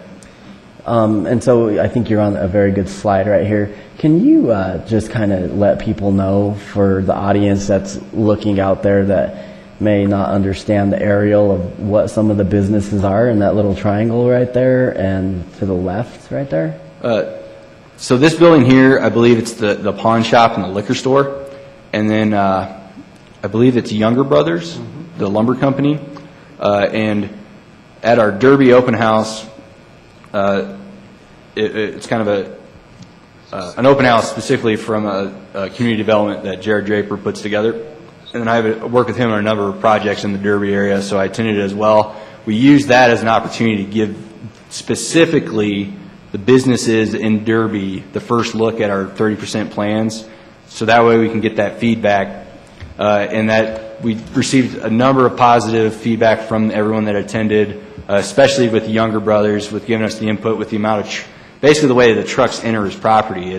They make the right turn here, they make a right on Locust, and they park along the road. So by doing this, we took away that opportunity for him to do that. So from that discussions with him, we're changing what we currently have shown here. So now this would be the right-in only, this would be a right-out only.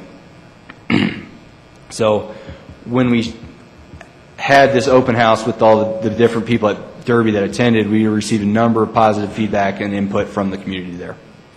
So on this slide, I think that's a really good improvement because of the blind left turn that you would take at that right in, right out onto the highway. So that the right in, right out is, I think, a very good improvement there. It's very hard. Right.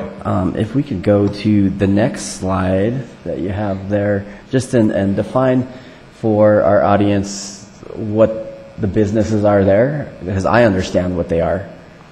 I know El Jardín is located here. And I apologize, I'm not familiar with what this business is, but I know their access would be impacted. I didn't even realize this, but there's one access here, there's another access here, and originally we were closing this because this turning movement out of this parking lot is an extremely dangerous one. So that's the reason why we're putting the curb and gutter here. So what we would probably have to look at, instead of taking our green space all the way to the existing curb, we'd probably run it to the center line, if you will, so that way he can maintain his access. And that was something that was brought to my attention after I put the slide together, so that's why it's not shown. But again, it's one of those where we're going to go out and make sure that we get feedback from the community on this, because there's things like this that I just was not aware of looking at the plan set. But it's something I will continue to make effort to be familiar with myself with the area and make sure we don't impact anyone negatively. Very good. I think those are my comments. Thank you. All right. I'm going to go next. You talked about acquiring the Derby tire. I absolutely think that you have to improve the turning radius for the right-hand turn off of 72nd. That's been a problem for many, many years. The fire trucks coming out of the old Station 1, which I know, or Station 3 is going away. However, fire access for that right-hand turn for emergency services, they've always had to use Magnolia because you can't make the right-hand turn. And I think if we're going to build a road, which is very well needed in our community, that we need to make sure we have good access turn radiuses. LEDs, I think, with the way things are now, from an energy perspective, the life expectancy of LEDs, everything else. If we're going to do it, let's do it right and try to get the best product that we can. It may cost a little bit more, but we're going to have a better product that's going to last a longer period of time. And then that business that you're talking about is the old Big O Tire that sits there. And as part of these improvements, parking has been a problem for this part of Derby for a long time. And if we're going to look at this, the impact to El Jardines from, we own that right of way in there. Parking is really a problem. But as part of the Derby area, right there, that parking for high-low now it's now Save-A-Lot, and conjoined with El Jardines, we know that needs improvement, needs extra lighting, things of that nature. And then, I don't know, are you going to have them go through that parking into where the Big O parking is? In this area? Yeah, are you going to have them go through the one parking lot to get to the other one? No, again, like I said, my green shape here, I put this together before. It was brought to my attention that this access was up here. Right. So essentially, this line would be pushed southerly, so it would be in the middle of the current existing Monaco. Right. So whoever's coming in here, they would turn in here, get through their access. The north lane would be maintained, and then they would still have their access up here. So essentially, this would just get shifted and scaled down to allow that movement. They'd have to get out, yeah. I was thinking the same thing. You got a lane going in, but they still have to exit out of that parking lot and come back down. Yeah. So you'd have to have 2 lanes, right? Well, I believe you're correct, yes. Yeah, you're going to have 2 lanes, an in and an out. I mean, it would just be the existing road dead ending. Yeah. So that they had access. So I guess what we would look at is possibly moving his access, because I believe it's very close to Highway 2. Yep, it is. Pushing it as southerly as we can, and that's something we would get input from the property owner to make sure they're on board with it, and then have some kind of L shape for the green space. Or if it turns out we can't utilize the green space that we'd like to, we'd have to modify it best to accommodate the traffic, so that way we have the 2-lane traffic, nobody's losing an access. It's kind of like what we did on 69th and Holly, when we closed off Holly Street and made them make the turn on 68th to come down. There's a space where from the end of that road, there's a space in between where you can't access over onto Highway 2. It reminds me exactly of what you're talking about here. Okay. So that people could access that charter school, and then they'd have to come back out. But I can't. You're going to have a lane in and a lane out to at least to their access, and then a dead space between their access and Highway 2. Yeah, and there's plenty of room for us to do that. Like a cul-de-sac. We just got to modify what's shown here, and we'll definitely do that. All right. Let me see. And then to Jason's point on the bike lane, I think that if we could get it to Magnolia would be ultimately the best, because Magnolia is kind of that split where you can head south up Magnolia, and you'd be able to access the Derby area as well as some of the other on-street to get over to the high school area. But I don't know with your constraints if we could get that to Magnolia. But I think if we could get it to Magnolia, it would probably be the best. On our 30% plan, the cycle track that continues south of Quebec Street, it currently ends at Magnolia. That's what we have shown. But again, it's essentially a 17 additional feet of pavement that's pushing us further west. Right. That impacts the railroad, and that was our rationale for running it down Quebec Street. So it'd be difficult to get to Magnolia without having to purchase some property from the BNSF, but it's something, depending on what the final numbers are at the end, we could probably look at to see if we could get it there. Yeah, and I even thought, because I understand the slope and the toe of the slope, and it's pushed out onto BNSF, but at Eagle Creek you're going to do the retaining wall so that you reduce the amount of toe that you have on that slope. I don't know what those additional costs are to do that through the Derby area, so that you wouldn't have to purchase additional right-of-way for that slope. You'd be able to do the wall. Yeah. But I don't know what those costs are. But the distance from Quebec Street to Magnolia right now is, I believe, around 3/4 of a mile, and that the retaining wall would be a significant cost, especially for that distance. I figured it would be. Yeah. But I know it's an option. It's just it's about how much money the project's going to cost ultimately. And like right now, we have a 6-foot shoulder on the east side. We could explore, if we go the curb and gutter route, removing the 6-foot shoulder to move the curb as close to the edge of pavement as possible. We'd lose that space, but it would start that toe sooner, and it'd be less than we'd have to take. So if we did go that route, that's probably the route we would need to go, is adding the curb and gutter. But again, it's not just the cycle track. It's north of this section where the east side of the sidewalk and the curb and gutter bumps out 5 to 10 feet. Right. That will shift the alignment naturally, regardless if we put the cycle track in or not. And that is also an issue with pushing into the BNSF.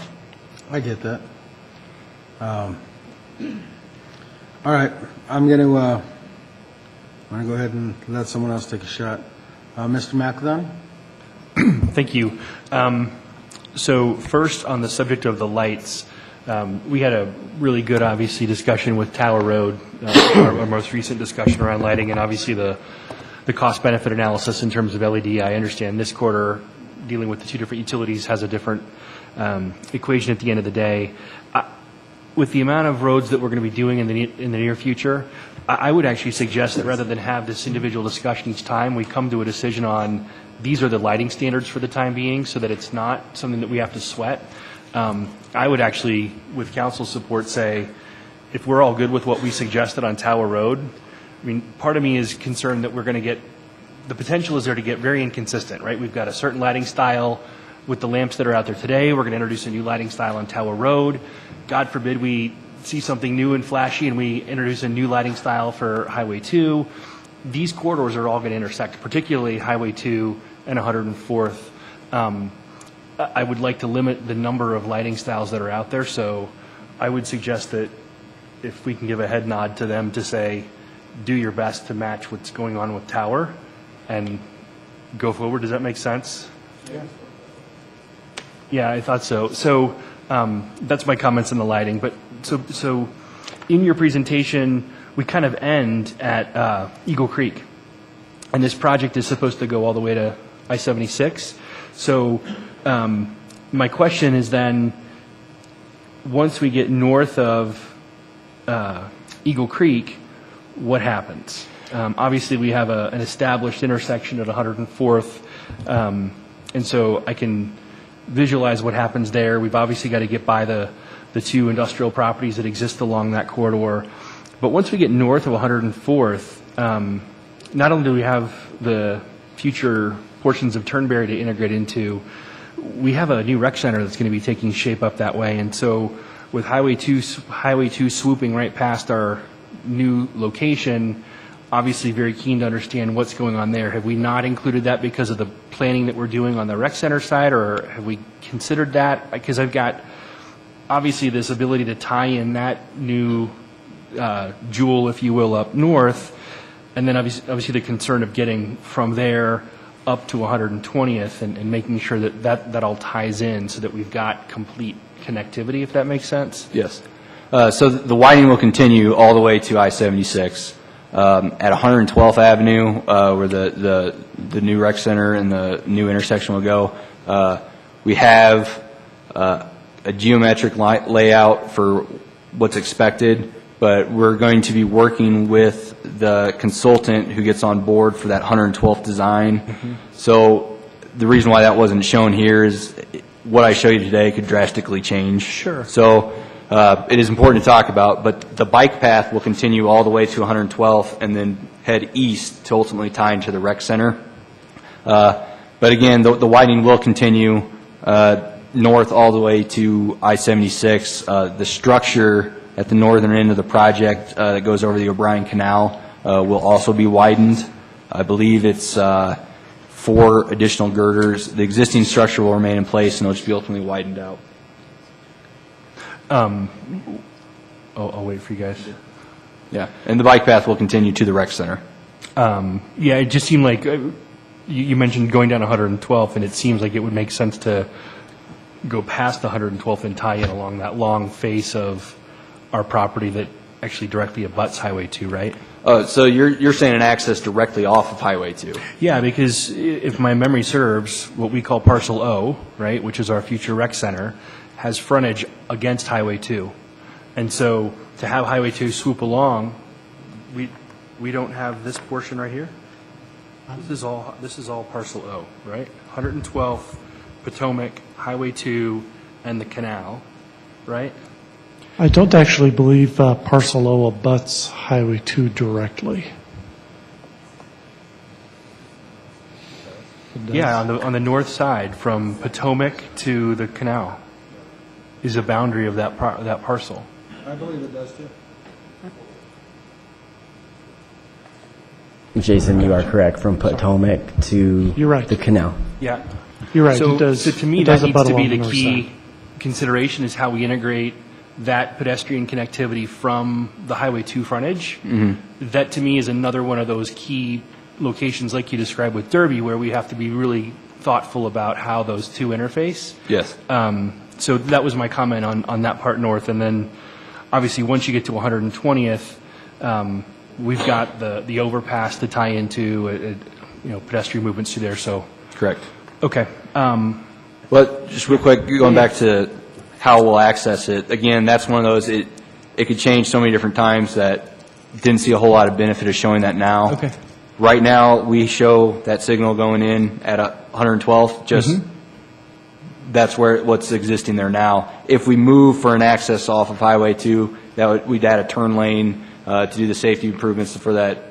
Ultimately, I guess long story short, once we have the consultant on board for the infrastructure on 112th, we'll work together closely with them to make sure whatever that access is, it addresses your needs. Because it's really not just 112th, it's that segment of Potomac between 112th and Highway 2 as well. It's really those two chunks of road, and so how do those all integrate, right? Yeah, and our consultant did look at the access for 112th and Potomac, and on Potomac, there is a sight distance issue with the vertical profile of the road. Right. So if you're heading west and looking south for that northbound traffic, there's some conflicts there that ultimately the consultant for 112th they'll ultimately shape whatever that design is, but there are some issues with that, but it's still early in the design Yeah, stage. that sight line is horrible, so no, that makes sense. And that was my concern is, and again, I know this is part of the rec center analysis that we're doing,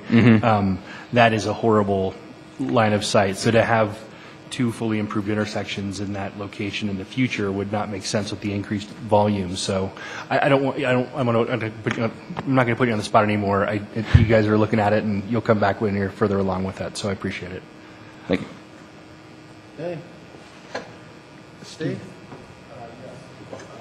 Yeah, I know we talked about the lighting. Now, when the lights are coming down on Highway 2, are we going to put our own city lights up?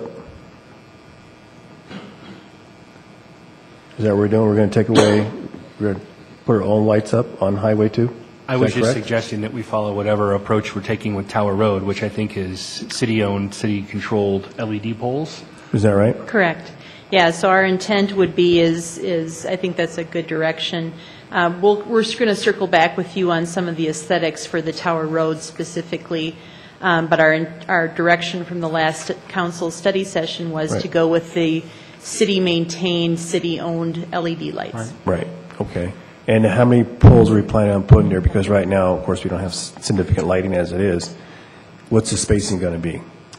The spacing on Tower Road is about, well, it'll be the same. Highway 2. Highway 2. Yeah. Cited About 300 feet apart.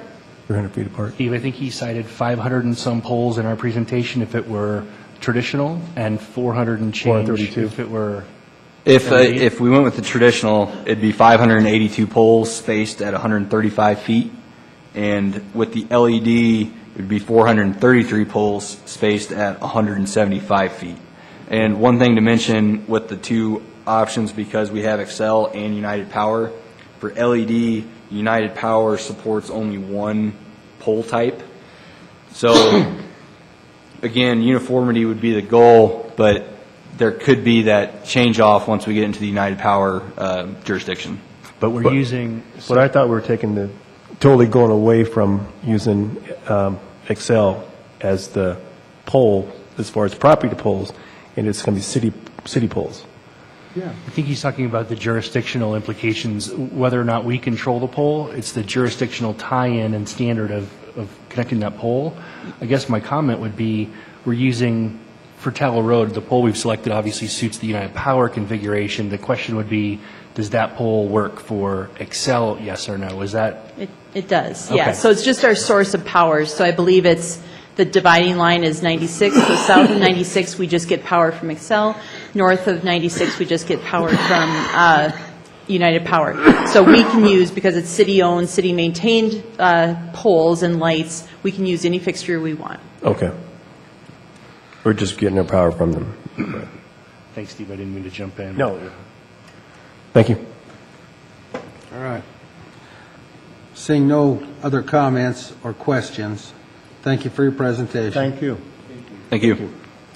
And we're gonna go to the US 85 Planning Environmental Linkage Study update from Maria DeAndrea, Public Works Director. I think, Nate, or are you doing that one too? No, I'm done now. All right. Is that Nate's first time with us? Oh, we're going to have the state do this one. That's right. Good evening.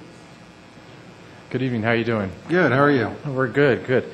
I'm Alex Pulley. I'm with the consulting firm of Felsberg, Holt, and Olevig. We've been contracted by CDOT. CDOT was not able to be here tonight for a personal reason, so we're here. We also have another member of our staff here as well. So what we're going to talk about tonight is the US 85, as you said, Planning and Environmental Linkages Study. This is a long-term study where we're establishing a vision for US 85, looking ahead about 20, 25 years.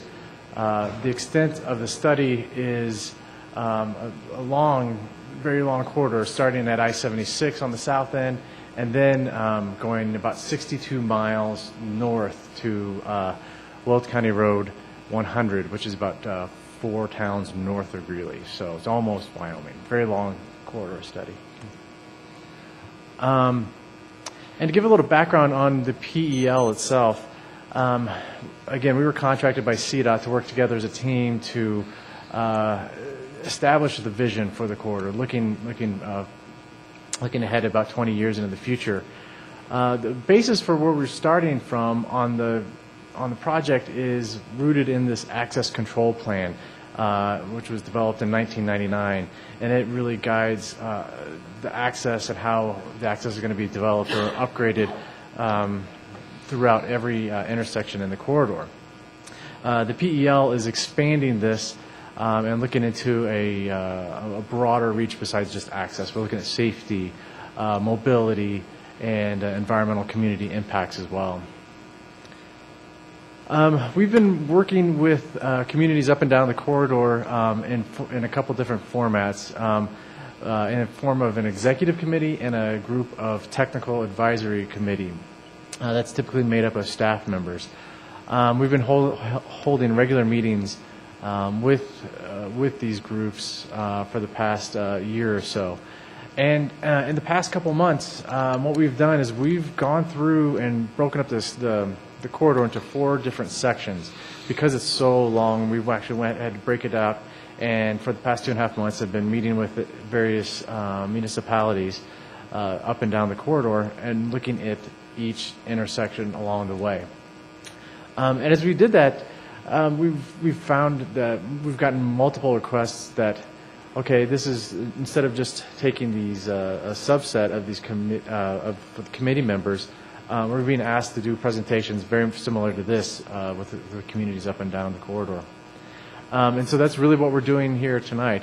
We're still in the brainstorming session portion of this project.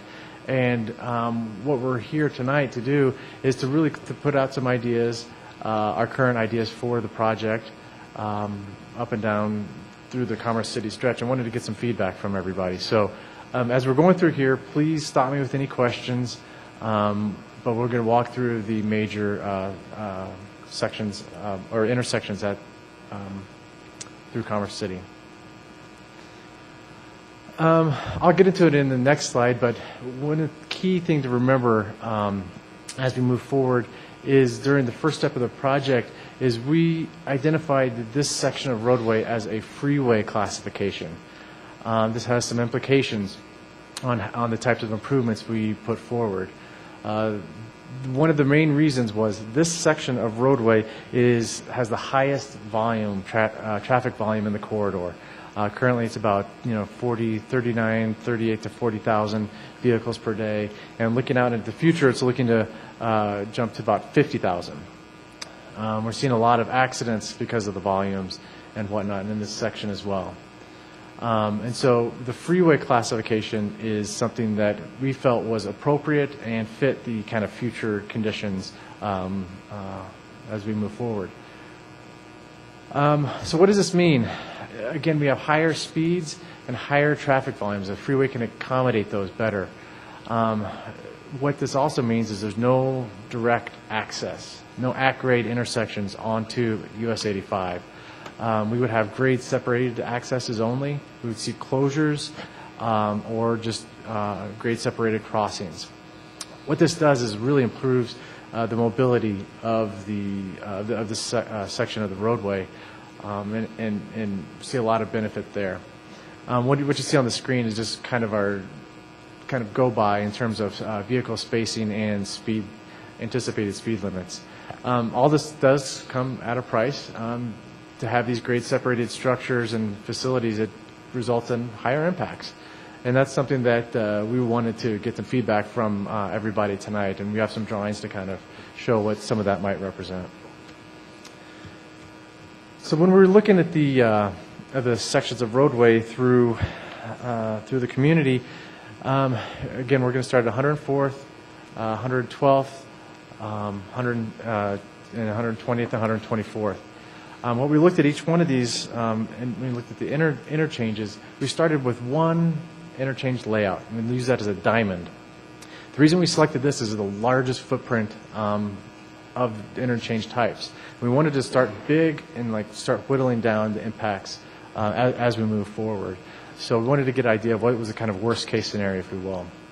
One of the key things to kind of keep in mind with a traditional diamond is you have two basically intersections, one on each ramp terminal, for the exit ramp and the off ramp, and so that's something to kind of keep in mind.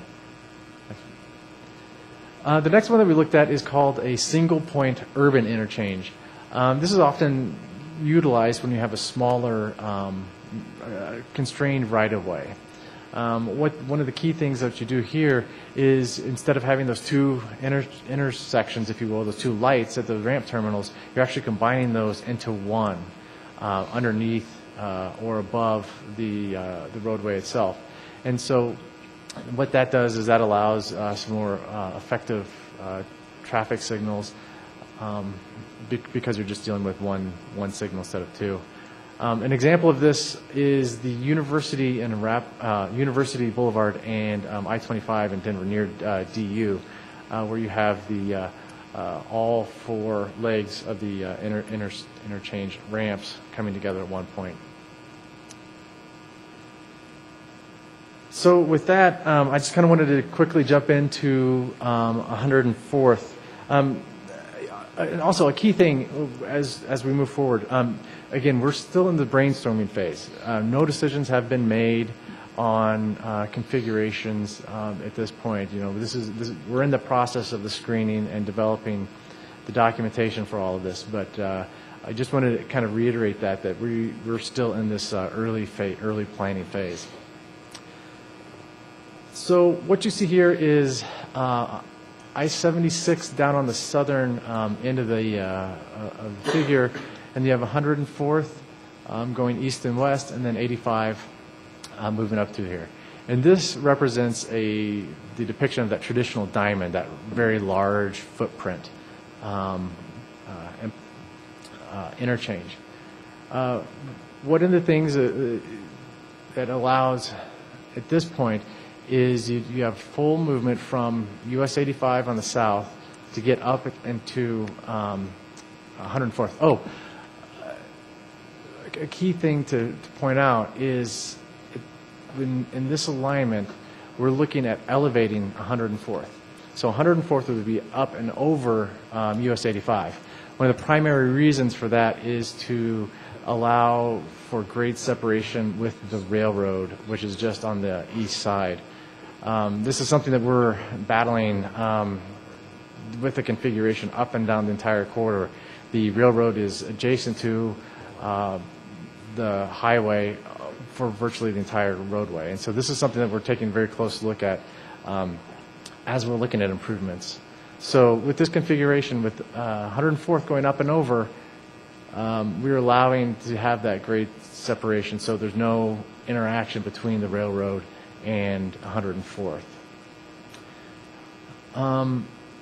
Another thing that we looked at, you guys talked about on the State Highway 2 piece is the retaining walls. Again, this is our large footprint. We weren't at this point with this configuration looking at putting in walls just yet. That's something we're going to move forward with once we kind of get some of these ideas moved forward. So one of the major issues with 104th here is the interaction between I-76 and 85 and the ramps from 104th. Down in that section, in that section right through there, what you have is a number of weaving movements between a number of the travelers in very short distance. This is something that we really did not feel very comfortable with in terms of the safety. Anytime you introduce those weaving distances, you have much more opportunity for accidents to occur.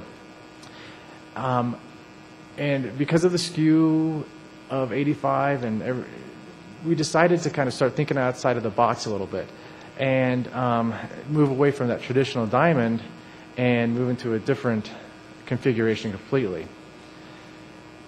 What we did is we took that southern half of the interchange and moved it over to I-76.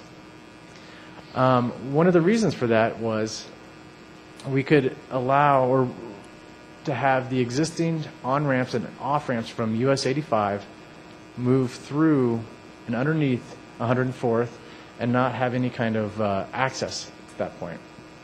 So those would be free flow movements. There would be no, unlike the stoplight is right now, there would be no stopping there. It would just go on through.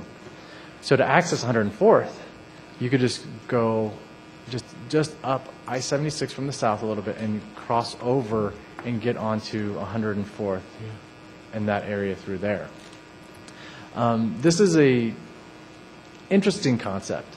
It's something that is very atypical. It had some possibilities that we were all intrigued about and wanted to talk through some of this with you guys tonight. One of the issues is when you do this, or one of the benefits I should say, is that we are able to maintain access for 104th through this section. And in doing this, in this current configuration, Maria we were talking with Maria, and she pointed out that, well, we don't have a full movement from I-76, and that we try to maintain all the existing movements that exist today. And not having a southbound I-76 onto 104th, that's where it currently exists, where that ramp is being updated today, it was being eliminated because they would come through and bypass 104th. So we took a look at this next drawing and tried to show some different options here. We looked at this is kind of an intriguing scenario. Again, it's very unique, but accomplishes a number of things that we think are a benefit to this area, and that is allowing for, well, there's a development plan. It's kind of shaded. It's kind of hard to see in that southeast quadrant of 104th and 85.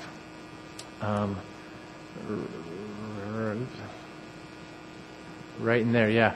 And so that development has access onto US 85 right now, or is planned to have that access. And so what we did was we took the southbound I-76 traffic and created a short loop ramp, and then chased the vertical all the way back up to 104th, the elevated section of 104th. That accomplishes a couple of things. It gets that movement back, that existing movement to access to 104th in there, but it also allows for direct access to that development parcel in that southeast quadrant by those, yep, right by there. And so we felt that was a pretty good option for us and still maintaining a lot of that free flow movement, a lot of those movements through and achieving those mobilities criteria, and really looking at this the safety as well.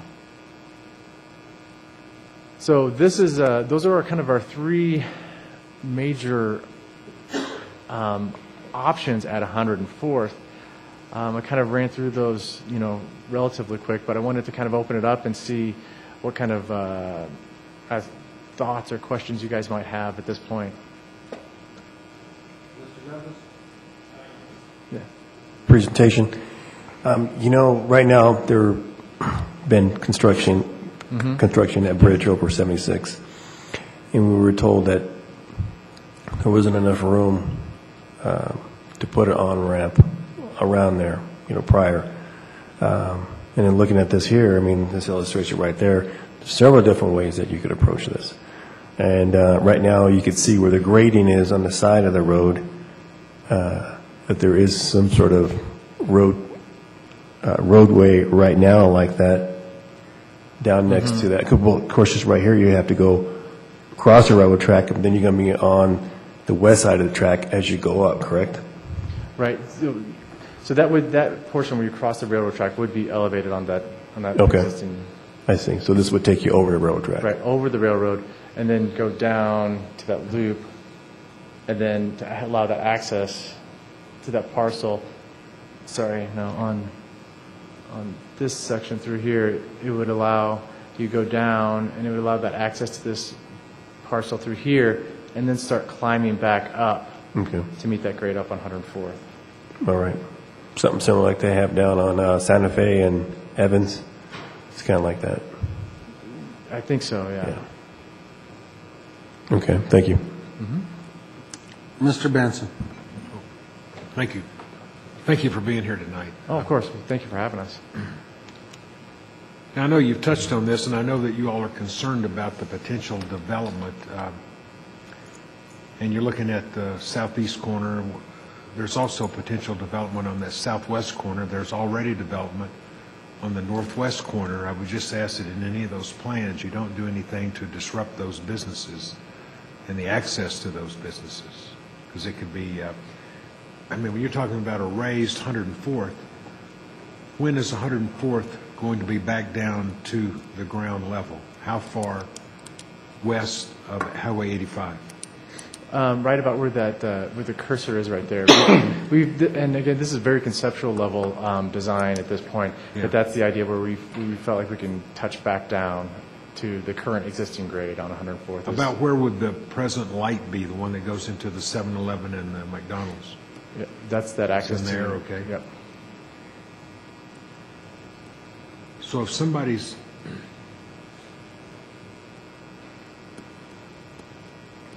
I guess you almost have to analyze how somebody would get someplace regardless of what direction they're coming from. Is that the way you do this? Yeah, exactly. That's How kind do of they get how we there? ended up with with kind of what you see in front of you, is be able to try to accommodate all of those travel movements, through this area. I guess that's all I have. I just hope that you would work closely with our people to determine where potential development is going to occur and do what's necessary to accommodate the access and exit from those developments.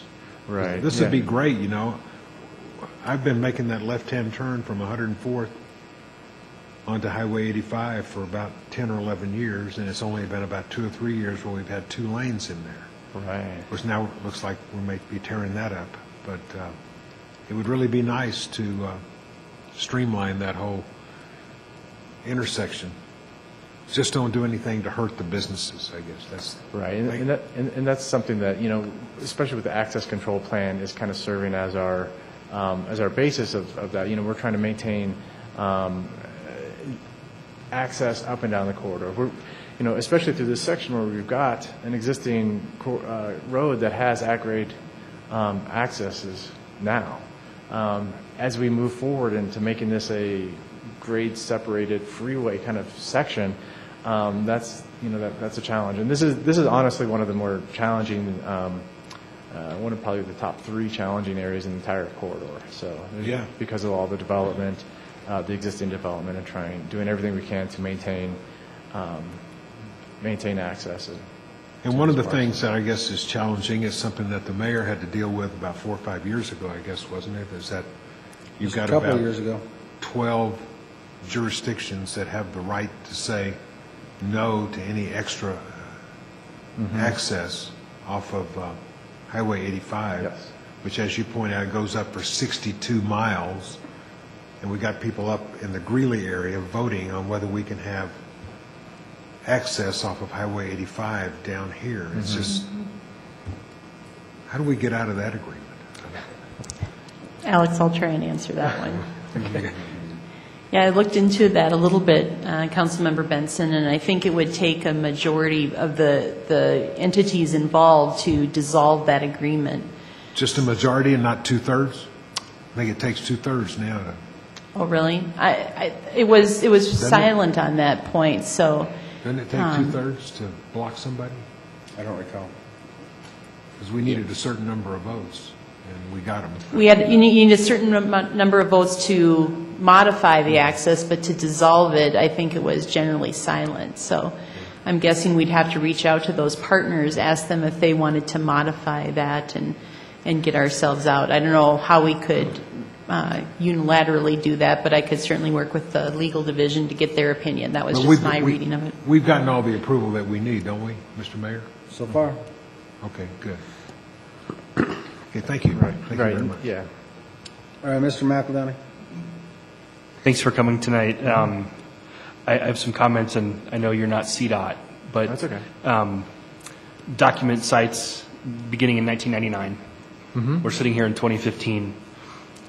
Knowing transportation funding as we do, this is who knows? Right. This is who knows. So part of the challenge is that this document it aspires to help guide development and planning and make sure we don't build things that we're going to later tear up, so we preserve things. The toothpaste is out of the tube, right? I mean, you can't put it back in. So you take 104th and 85 as a prime example. The state just is completing that new off-ramp from 76 onto 85 right now at no small expense. We have just spent the last 6+ years working on the 104th Avenue corridor, one of the most significant pieces of which was the 85 and 104th component. Yeah. Huge expense, huge drama, huge politics due to the multiple jurisdictions. You couple that with the fact that you have the Bell Creek neighborhood in this case at the northeast or the northwest corner of this intersection, who's finally seeing retail development take off. And in every single one of these configurations, conceptually I understand, we would eradicate those businesses. I can tell you right now, as much as we need this, right, just as much as we need this, none of these options would appeal to someone that lives in that neighborhood. You are taking a quality of life component and you're putting them next to a freeway. Literally, given the designation of this corridor, you're living next to a freeway. And so in much the same way that we are fighting and have been fighting for years a battle to solve for I-70 and take a neighborhood out from under a freeway, this would essentially accomplish the very same thing. We would be elevating a portion of our 104th Avenue. We would be introducing ramps on and off of that raised portion right next to a community that began building after 1999. So to come back to my point about observing this timeline is we're a little late to the game in terms of this planning, right? I mean, how did we allow neighborhoods to take such shape, retail development to take such shape, and have now talking about developing these corridors under current design standards, which have very different space accommodations than when we put a quick on, quick off ramp on a roadway in the past. So my fear is this: as long as this is going to take to sort out, more will come. And the ability to actually solve for these interchanges becomes even more difficult. So if it were me, right, and I'm telling you what I think we have to do is we have to identify the most complex intersections in this entire corridor, and they need to be prioritized higher on the list in terms of investment of time, energy, and thought to say these intersections we have to define a plan for before all the others, right? Because the others are so non-complex that they'll, we can basically say don't build here and we're fine. Here, any more development just creates something that is impossible to undo. So I don't know how you solve this, especially at the volumes that we know that those roadways are going to deal with over time. It is already a complicating matter for the folks that want to develop on the northeast, southeast, and southwest corners. We have an ongoing challenge trying to solve access into the existing Bell Creek neighborhood. So you now come back and we add in these kinds of considerations. I mean, it's a very different discussion than, on paper, can it fit, right? Absolutely. And so I think all that said, we have to get even more creative than what we see here in your third drawing. Steve started to touch on the point that we've had residents asking for years about access onto I-76 from 104th because they want to avoid 85 because it's a train wreck today. They want to avoid the tracks. So the ability to get north and southbound onto I-76 from 104th, I think we have to look at, in your illustration, you talked about sort of decoupling and sort of splitting this. How do we create two different movements, almost maybe you reverse, right? What is really the 85 and 104th corridor, we deprioritize 85 and we prioritize the 104th and I-76, which would allow folks to move north, move south, because you still, even in these combinations, you don't give somebody an ability to go northbound on I-76 from here. So if I think about which doesn't exist today. Which doesn't exist today, but when we talk about growth and demand, the population, it doesn't exist today because most of the population and the movements go south.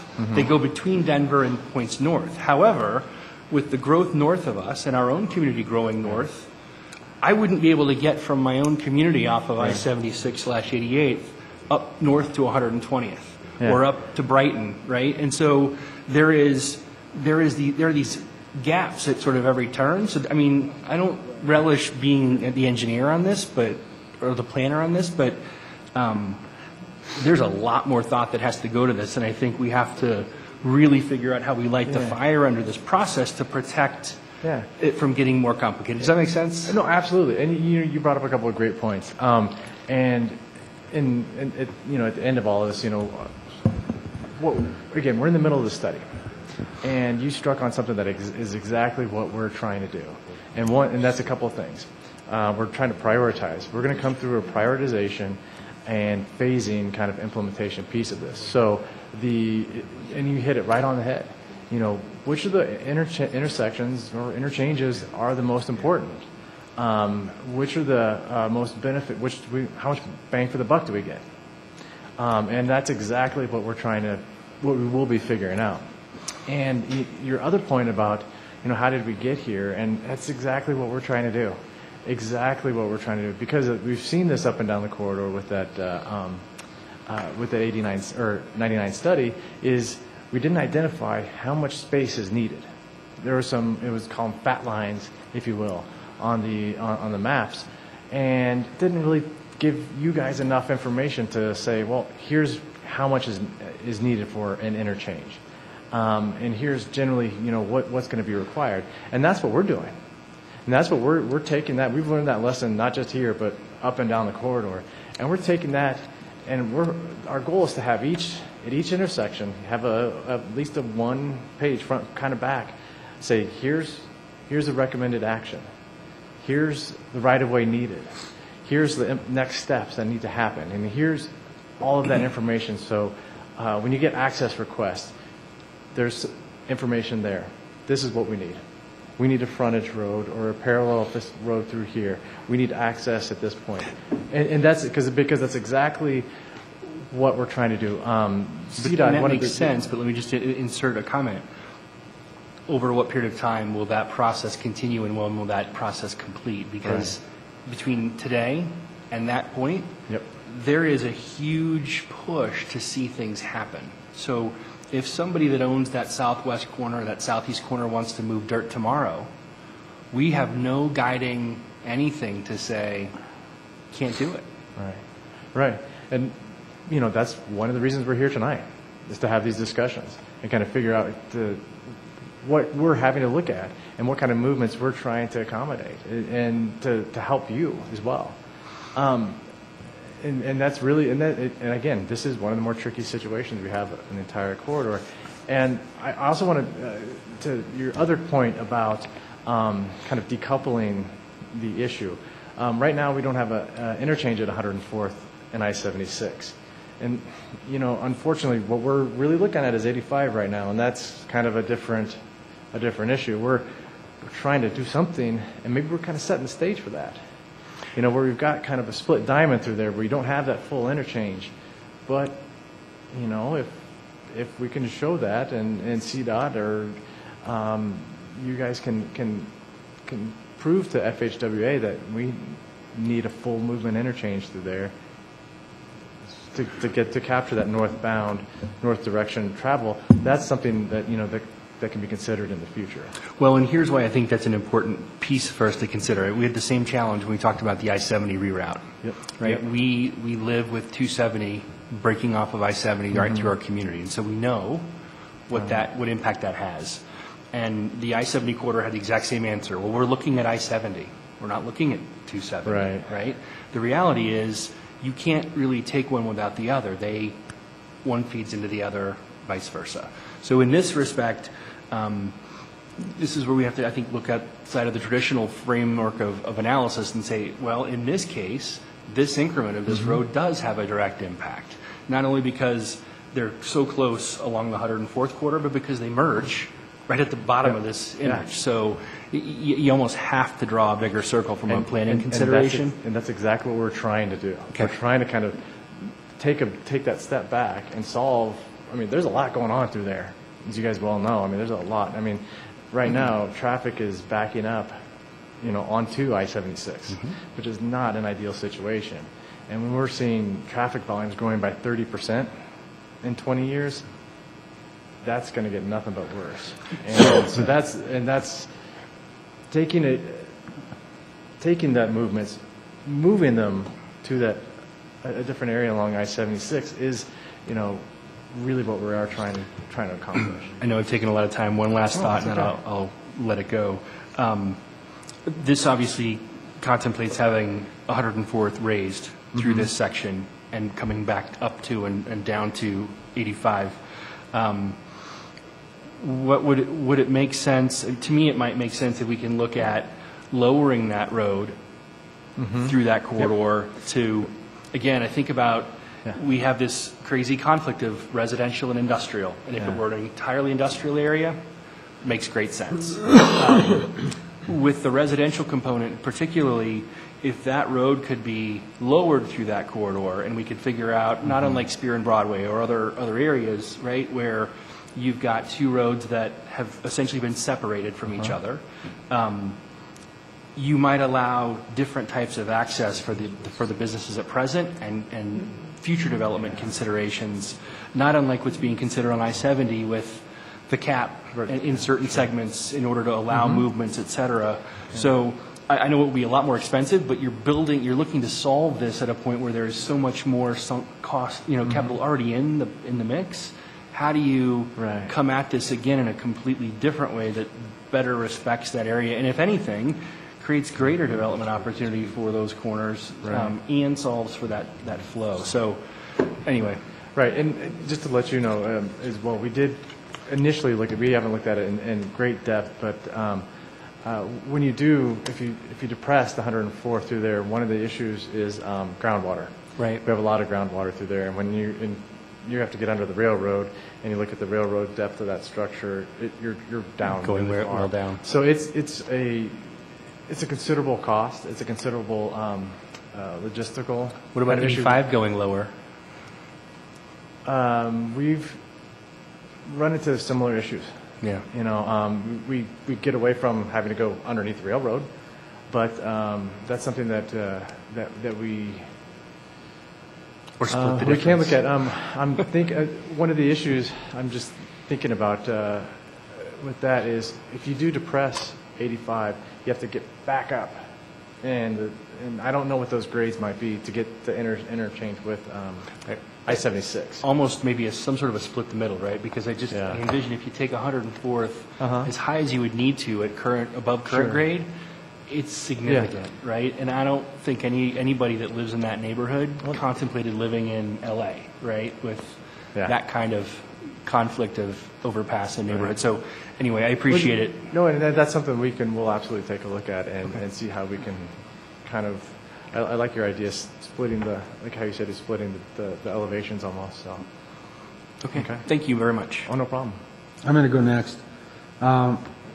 Some of the things I think that have been frustrating, I've been with the city for a long time, and we did the original study. I've seen studies where 85's lowered all the way through this area, 60th Avenue area, where it's totally depressed and all the roads are at grade going over the top of it. What we've run into is we had the study that said, oh, you know, this is what it's going to look like, 104th is going to fly over, but you have private property owners that are continuing to develop. And for the city to turn around and say, no, we can't let you do that because someday there's going to be an overpass. We don't know when that someday is going to be. And right now, based on the funding, I don't see it for another 30, 40, 50 years. If the funding can get there, the problem is if it's not in the next 10 years, if the state doesn't start acquiring the right-of-ways necessary, there will be a shopping mall and 3 hotels where you've got these designs going through. Right. And so to wait, especially right now with the economic growth in this region, to not acquire the properties necessary, which is a public taking, be a cheaper public taking today than it will be in 10 years. Right. Because in 10 years, I'll guarantee you, that south side, both east and west of 85, will be developed. And then you're talking about a major taking. Right. You get up to Brighton, Bromley. I know they've got their Marriott Convention Center. They've got a whole bunch of stuff going on there. We've realized for as long as I've lived in Commerce City, it's been my whole life, that 85 has been a problem. And I know that Greeley would love to see zero access. The problem is that with the growth and the demand of growth in this area, we have to allow access for growth and development of our community. If it's privately owned, they have the right to develop. If it's going to get acquired and keep people from developing it, that's a different scenario. But if we do another study like we did back in 98 or 99, whatever it was, and nothing happens for 16 more years, this area will transform. I mean, it's transformed from 99 to now, some. The transformation, my anticipation of the transformation will be a whole lot higher magnitude over the next 10 years than there was over the last 16. And without ownership from the state to start purchasing that right away and keeping it and owning that from keeping it from developing, right now, everything you've showed us takes out a large portion of the commercial piece of the one development. I can tell you right now, in 5-6 years, every single piece would take out large portions of development where there's currently none. So the more studying we do and the less purchasing and getting things under contract, because the problem is the state does a study and says, hey, this is what we're looking at. We as a city can't turn around to a private property owner and go, sorry, you can't develop there because there's going to be a road there someday. Because, we don't know when that road's going to be there. Right. It's a public taking, and we're not the ones doing the taking. And so without acquirement, I anticipate that every 15, 20 years, we'll be doing another Highway 85 study because things will have changed so drastically. 85 has been a problem at 60th. Is probably the very worst intersection on the entire corridor for 85. Right. Now, I realize that the Highway 85 authority goes from basically I-76 north to none. Okay? We have just as big or bigger impacts at 60th than we do at 104th right now. Right. And I don't know why that part's not being studied, because ultimately that's the worst intersection in the state as far as I'm concerned. And it's not part of that Highway 85 authority. But then you get to 104th, yeah, we know we need to move traffic through there better. We're spending millions of dollars of our residents' money to be able to improve that intersection. And then I noticed that in the original, the beginning of your presentation, you have 124th getting closed, and then you've got 120th with a flyover ultimately. But to Mr. McEldowney's concerns, you can't do away with the 124th without having the improvements in place on 120th first. Absolutely. Right now, we are so over-impacted with railroad crossings at 112th, 120th, 104th, that people can't get through, and that's why we're making the improvements on 104th. Hopefully that makes it better. Right. But right now, after I've been with the city over 25 years, and I will tell you, after that amount of time, I don't know how much we can put at stake for developing our community to a study that we don't know when or if it'll ever get funded. And that's part of my concern, is if we had some certainty that the state was actually coming in and starting to look at and acquiring properties to preserve the opportunity for developing the structures, because every time something gets developed and the state would have to acquire it, the costs go up exponentially. Absolutely. Right. And I don't know at what point in time do we quit cutting bait and start fishing. Yeah. And I guess after 25 years, it's been very frustrating, because I saw one of these businesses at this intersection be denied and denied and denied the sale of their property. Every time they wanted to sell the property, the city said, no, there's going to be a road going there. If you buy that property, you have to understand we're going to take away your access. The property owner finally got to the point where he said, hey, you're killing my opportunity to lease this site, and you don't even know when there's going to be dollars to do a flyover. And so if we had some idea of when, we'd have a better idea of being able to treat our landowners, the property owners, in the perspective that they need treated, so that they can utilize the property or not utilize it. Right. And so it puts us in a frustrating position, because, as Ms. McElvany said, we spent a lot of time helping, to grow and develop this community, and now we're into a situation where, you got a very significant corner of the one development in every one of these drawings.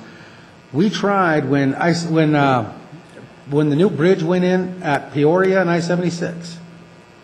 Yes. Would have loved to have seen some on and off ramps, because it would have helped create an opportunity for the communities that are in between the BNSF and the UP to access I-76 to be able to avoid some of these conflicts. Right. And we, got nowhere. So it's just a bridge over 76. There's no way to access it.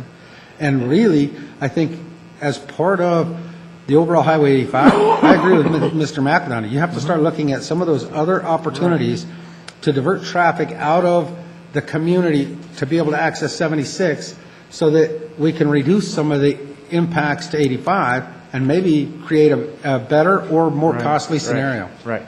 And, you know, you're absolutely right. I mean, it is frustrating in terms of when is funding going to be come into play for this. And it's uncertain right now. You know, the money is not programmed at this point. And that's where, you know, CDOT is really hamstrung, honestly, in what their ability to do and to actually acquire that right of way. They can't do that. They can't do that until they have programmed money available to build the full build out of the structures.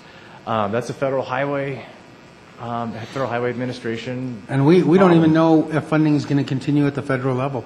Sure. I mean, it's very frustrating. Right, and absolutely. And so that's, you know, I'll speak for Gloria, who wasn't able to make it, as what we're really trying to do up and down the corridor. Gloria's been great at building these relationships and building a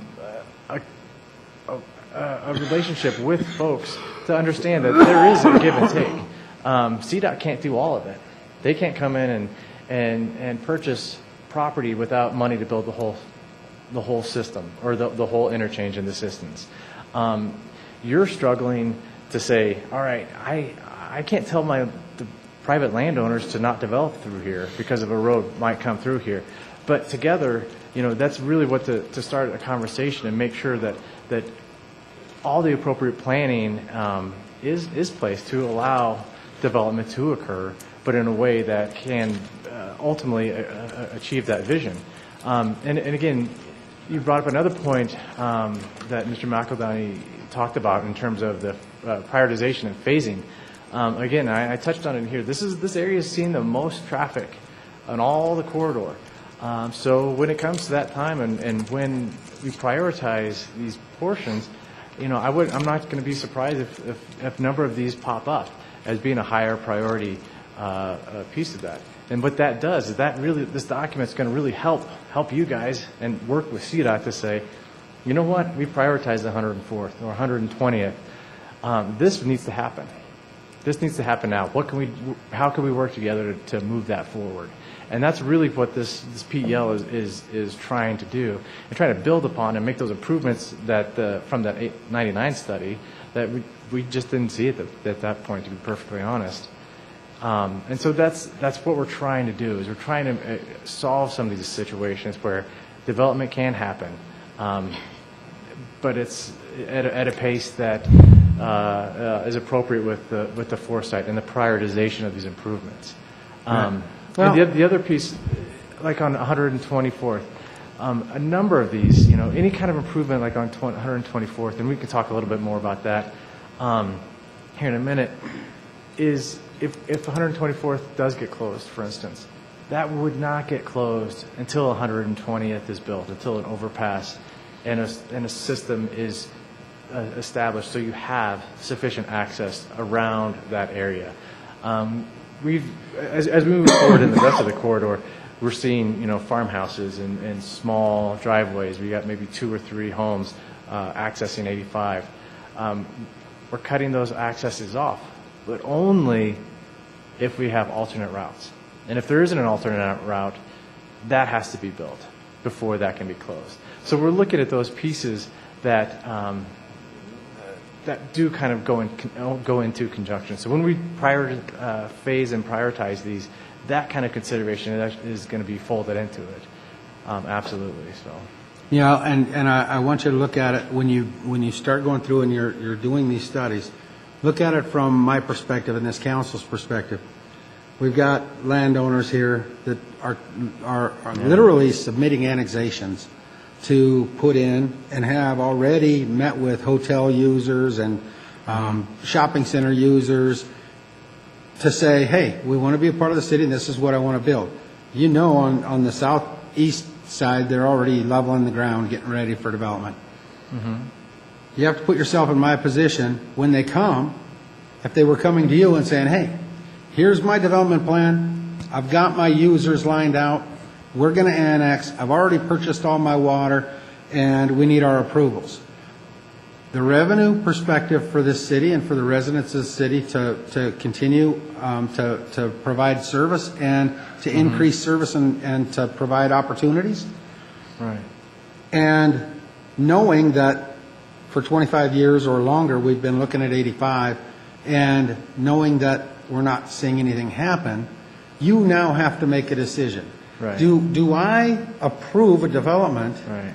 that has that kind of return on investment for this community?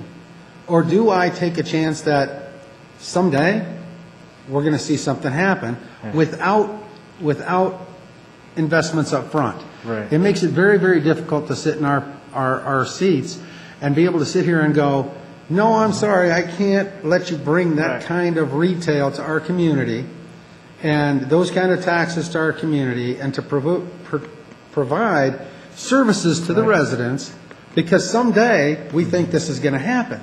It makes it hard without some ownership. And Right.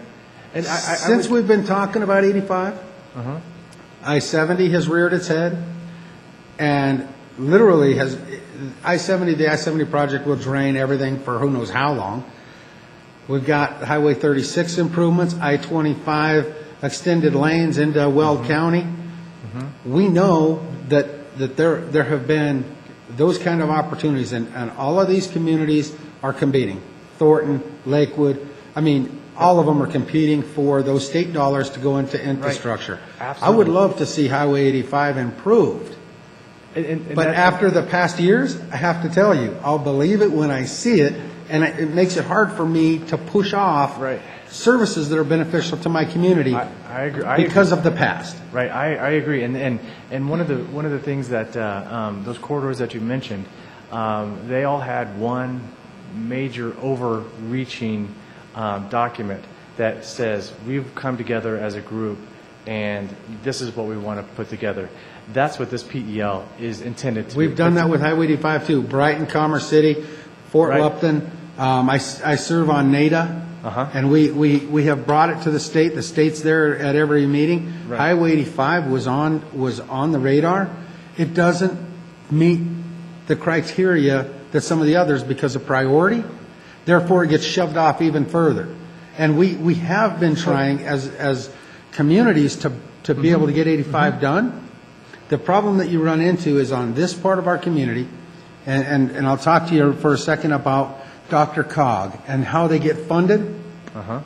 The federal government no longer gives earmarks for communities for improvements, okay? Right. All the money goes into the COG. The COG prioritizes those.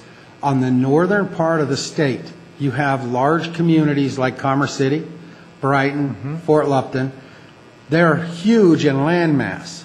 They each get one vote, okay? You go to the south end of the state, or not even the state, but of the metro area, you've got all the smaller communities. And they're small in land mass, but they all still get one vote.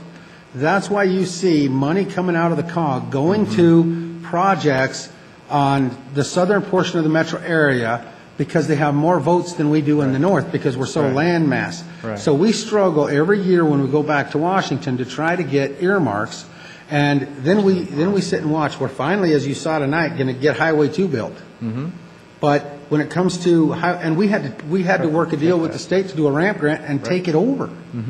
But with Highway 85, you have so few large landmass municipalities that our vote is a very minor part of the vote at the COG to be able to get attention on a project in the north part of the metro area. So the funding seems to always head down south. Lone Tree, Centennial, they're all smaller cities. They all carry one vote. So they have a mass majority of the voting power at the COG. So when it comes to the structure of the state and how funding gets taken care of through the federal money coming through the COG, we get the short end of the stick. And I've fought for years to try to change that, to base the vote on land mass so that we would have the same voting power as all the other communities that vote on the COG. So when it comes to funding a project like this, when we know our partners to the south have a voting majority, and you talk about coming together, Commerce City, Brighton, Thornton, we can come together and we cover the same landmass. But when you go down south and you get all those other jurisdictions coming together with with more voting power than us, and they go to the state and they go, look, we've got 15 communities. I know we're only 1/3 of the land mass, but we've got 15 communities. So now you've got 15 mayors, and you end up having more stroke at the state level. And it gets really frustrating from the ability to help fund highway projects north, especially outside of Adams County and into Weld County. Right. And, you know, and that's, I mean, we've heard this and understood this kind of difficulty for years now. You know, Thornton has talked about that, you know, with working with NADA, it's, you know, working on I-25, we understand that, and we understand how a lot of the northern metro area has not seen those benefits and improvements, and that's really, I mean, really what we're trying to do with this PEL. I mean, it really is what it does. You know, you mentioned competing for state funds. One of those pieces that they look at, both in the state funds and the federal end, is have you come to some sort of agreement? Do you have some sort of unity between jurisdictions? And that's what we're trying to do. And in twofold, is one, to start a conversation.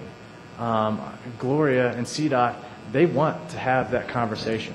They're not. I don't believe that they're going to ask you to try to do this all yourself, or have CDOT do all this all themselves. They want to start this conversation. So when you do have those developments come in, there's an understanding of where we are in the process, where these are these improvements going to be moving forward? What's some traction? What's been happening on the other funding levels? Where is the money getting distributed between the regions and the rest of the state? That's that kind of conversation that CDOT wants to kind of establish and keep going. And then having this document to be able to hold up and meet those with various federal criteria, having that and showing this is a comprehensive plan for the entire corridor, and this fits into that. This is worthy of funding. We know that this is going to fit in, and this is going to benefit this entire community area, the whole metro region. That's exactly what we're trying to do with this PEL.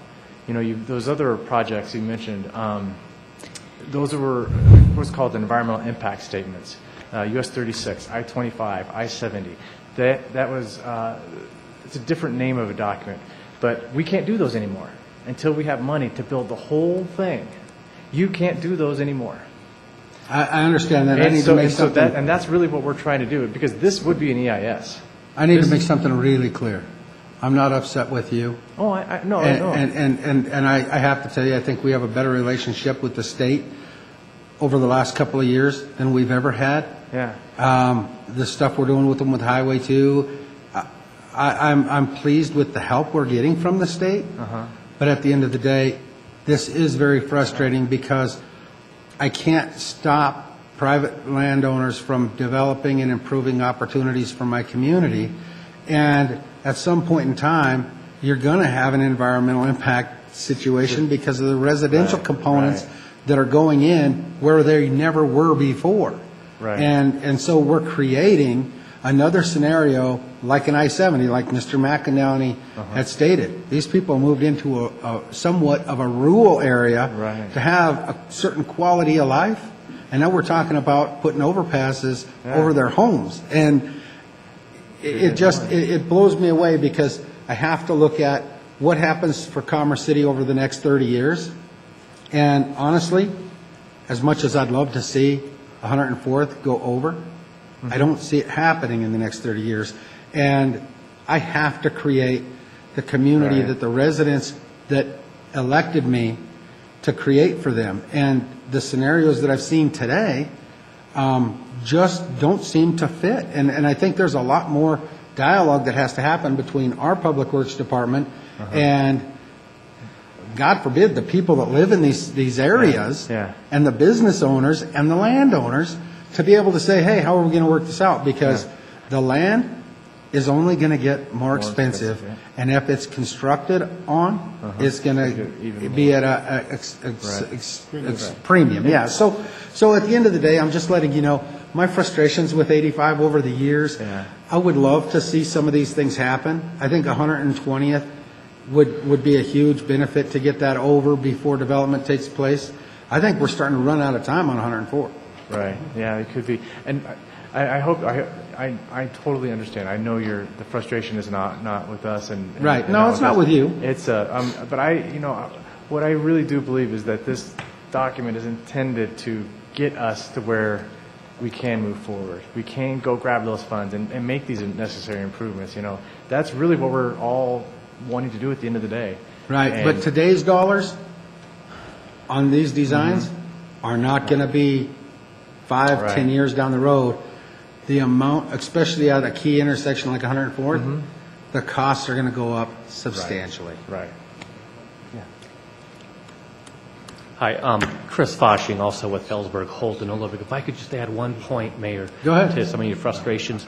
What we're hoping to do with this PEL study is to allow you to say yes and not have you say no to a new development and then, yeah, Bill, because someone's going to build this multi-million-dollar improvement someday. We did You that. know how We- that's going to end, We did right? that with the 99 agreement. Yeah. We held people off and What- said, what- no, you can't do this because this is going to happen. And finally, it got to the point where we waited so long for it to happen that we couldn't stop landowners from being able to take advantage of their own right. And so what we're hoping we can do, and 104th is a challenging area, but we want you to say yes, and say yes in such a way that you could tell a developer, let's figure out a configuration that works today and with maybe minimal adjustment can work tomorrow. That way, we're trying to get a win-win. So, I mean, that's the attempt. The old access plan from the 1999 study, that was the thing that led to Greeley deciding if you can have access, that Yep. plan. That's another frustration I have. I So understand. Don't even need to I go there heard ya. because I was ready to pull out of the 85 PEL, the 85 agreement. Right. As you Yeah. heard Maria mention, she already looked into it because 104th is that last intersection. And to block us from being able to have access to premium commercial development, I'm holding my own community back. I'm holding the Right, services to my right. residents back, and that's really hard for me to do. That's why I wanted to make the point. We're hoping you don't, and that we can, find a win-win solution in this area.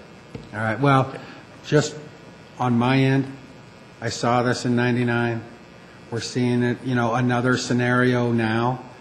I've got to have some teeth in it by the state saying, you know what, we anticipate having the funding. We're looking at doing something by a certain time frame because the unknown is what makes us non-believers, if you will.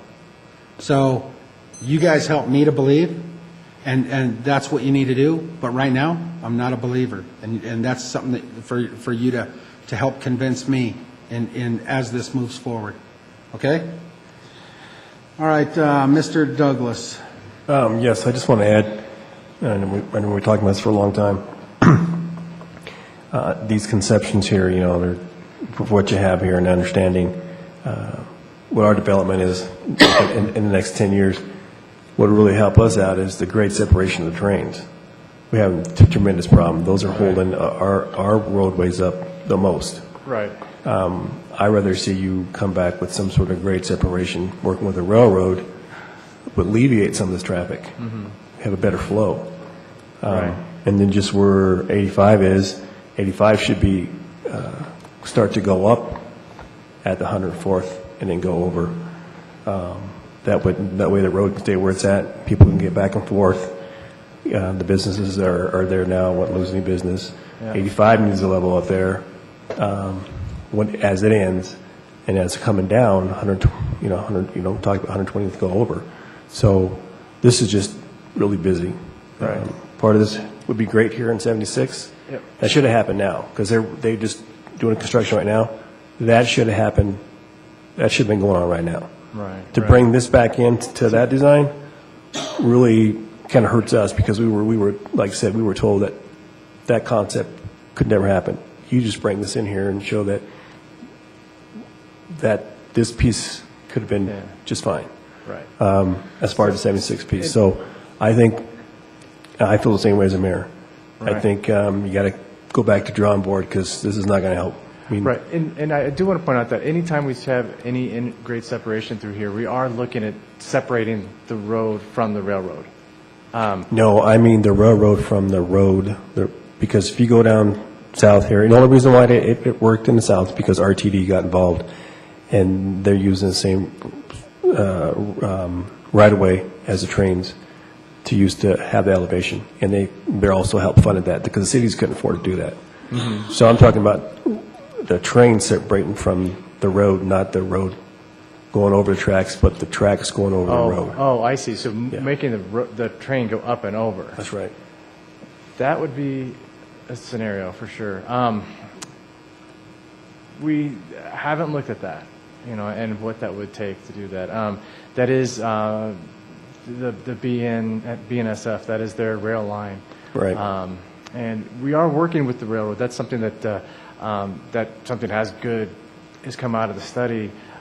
Is that we've got the attention of the railroad because of the proximity of the railroad and the highway, not just here, but way up through the corridor. We're the chief engineer for CDOT for the state, as well as Johnny Olson, the regional transportation director, is meeting with the railroad from Omaha and on a consistent basis. So we have been working very closely with them on doing what we can to separate in any way the road from the railroad. And on the State Highway 2 presentation, they looked at potential siding areas. That's one of the things that they're looking at. They're, much like our road is over capacity, their rail line's over capacity. They're looking for areas where they can have trains pull off so other trains can go on through. And that's something that we're working very, very hard and very closely with the railroad on exactly that topic. But in any way through here, we're always taking a really close look at trying to get the trains away from the cars and trucks. Okay. Because that'd be nice if you came back with something like that. But enough said, so I appreciate the presentation. Okay. We do have a couple of other intersections if we want to talk through those too. Let me get through the folks that I have on here. Okay, sorry. And then we'll let you see what we got for that. Mr. Bullock. Thank you for your presentation so far. I'm glad you said that because I've already gone through your presentation, and beginning with the end in mind, looking at 124th, working backwards, and you're closing off 124th. And as consultants, how far east on 124th have you looked at the projects that they're planning with the Adams County government and their projects that are going to add more traffic to not only 124th, but 120th also? Right. Yeah, and that's a great question. We've been working with Adams County. They've been involved in the study all up through this point. And they actually were supportive of closing 124th. And that's one thing that we've been doing is we really depend on these folks to help us out. And one option that you do see here that we also considered is instead of just closing it completely, just having a grade separation. So we don't have those interchanges. It doesn't actually access to 85, but it just goes up and over as well. And so you don't have any intersections through there. But from that access control plan back in the 99, it showed that as being closed. Some of the other folks with Brighton, Adams County, they felt that would make some sense. Partly because, just on 120th, you have a much bigger interchange that nothing would happen on 124th until 120th was built. And by making sure that access can flow down and up from between 124th and 120th, allowing that to happen, those would happen in conjunction. One wouldn't happen without the other. So. Okay. And as you look back, you work from 124th back, and you look, I was there in 1998, it was when I first got elected, and this study came across in 1999. And nothing was out here then. It was in some industrial buildings and things like that. As the mayor, I'm going to piggyback on what the mayor said, we have changed considerably since then.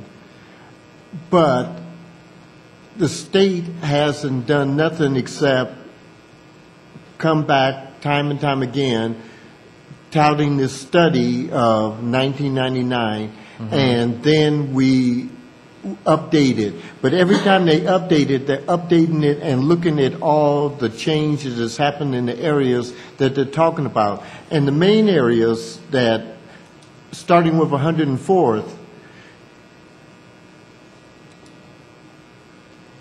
with what the mayor said on what it would cost from 1999 to right now, what the price would cost just to acquire the land to do any of the things that you, even any of the scenarios, I don't see this happening for another 25 years.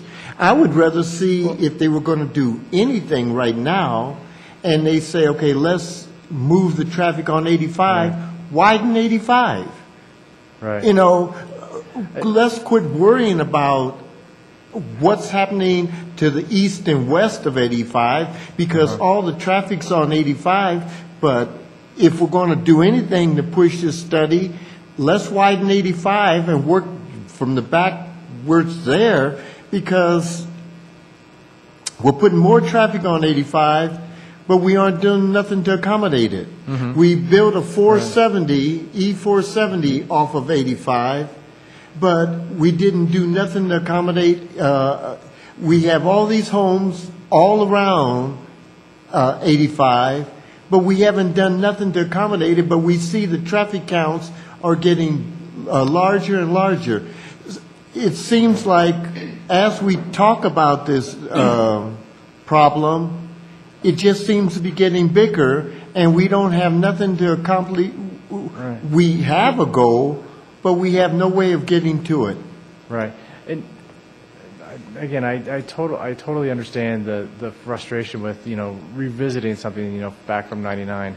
One of the things that we did with this study is we looked at our projections of the traffic volumes back from 99 to what it would have been like today, just to kind of take a look at that. And it was pretty close. That was something that, we felt pretty good about, is it was pretty close. And what that tells us, tells us that it kind of validates a number of our projections. Back in 99, looking forward to today, we look at what the level of service of this intersection. It's graded from A to F, A being good, F being failing. And right now, when you look at today, we're seeing a level of service of D and E. In some cases, D is acceptable. We see a lot of that. We aim for a lot of that in busy metro areas like this. What we're seeing now, though, as we look forward into the future, it's up and down the corridor. It's F in the morning, F at night, all the way up to, I forget exactly how far it stretches north, but we're seeing failing intersections. And that's one of the big differences I think we're seeing between 99 and today. The differences between the study and 99, looking forward to say, well, we do have some acceptable kind of levels of service. But as we're looking forward now, we're not seeing it. And that's some of that ammunition to say, all right, we're going to have a problem if we don't do something about it now. We need to start moving forward now. And that's where you can work with CDOT to get a little backing behind the need for some of these improvements up for these interchanges. All agree that we need the improvements. You have our backing. CDOT doesn't have any money to do it. So all you're going to leave here with is saying, we agree with you, this needs to be done.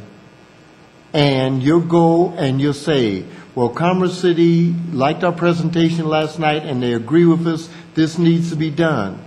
And if I'm on council in 3 years, it probably won't be you, but somebody else will come and they will start with the 1999 study, which was updated in 2015. The counts will probably be a lot more, and you'll still have our backing. It needs to be done, but that's all it will be, is we're talking at a problem that we have no money to throw at. Okay.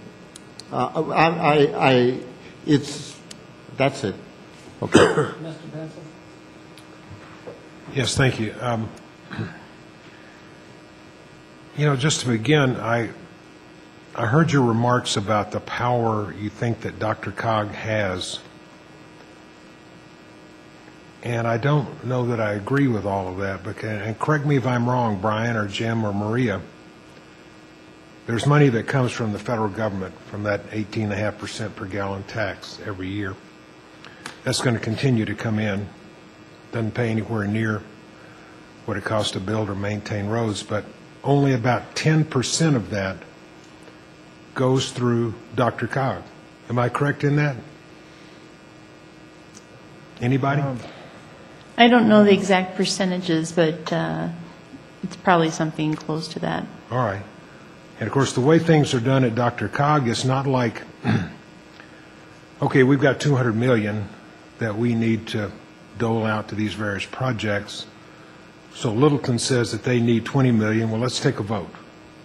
So the vote's 20 to 15. Okay, Littleton gets this money. Okay, Commerce City needs $25 million. Let's take a vote. That's not the way it works. There are scoring criteria that determine how that money is spent.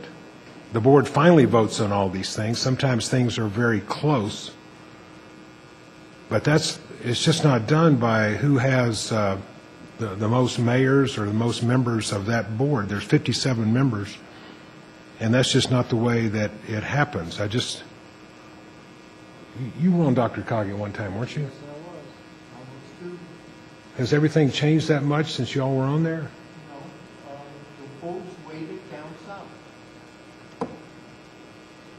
But it's the staff that determines how things ranked in the scoring criteria. Anyway, it's not true to say that because you have more votes in the South, they're going to get more money, because you have to comply with the scoring criteria. You have to score well, or you're not going to be there to get a vote. But anyway, how much is something like this going to cost in today's dollars? We haven't got there yet. We haven't got there yet. I mean, 200 or 300 million, a billion and a half for the 104th. Is Yeah. that what you're referring to? Well, honestly, it would kind of depend on which scenario we Well, looked at. say in this last scenario, the alternative 2. I have a hard time guessing. I'm sorry? It'd be difficult to. Yeah, I'd hate to hazard a guess right now. We're in Okay. such a preliminary phase of the planning and brainstorming. And Yeah. millions. I'll go out on a limb and say that. Okay. Yeah, a million would account for about a mile of a highway, but okay. And another thing is, and this has been mentioned, where is the money going to come from? Because there is no money. Right. There's the 18.5 cents a tax, a gallon tax coming in from the feds. And I don't know, what do we have about the same thing in the state? Federal Highway Trust Fund is broke. There are no new projects that are going to be funded right now. The only thing that's going to be funded are the ones that are in existence right now. There is no money. There is no movement at either the federal or the state level to do anything about that.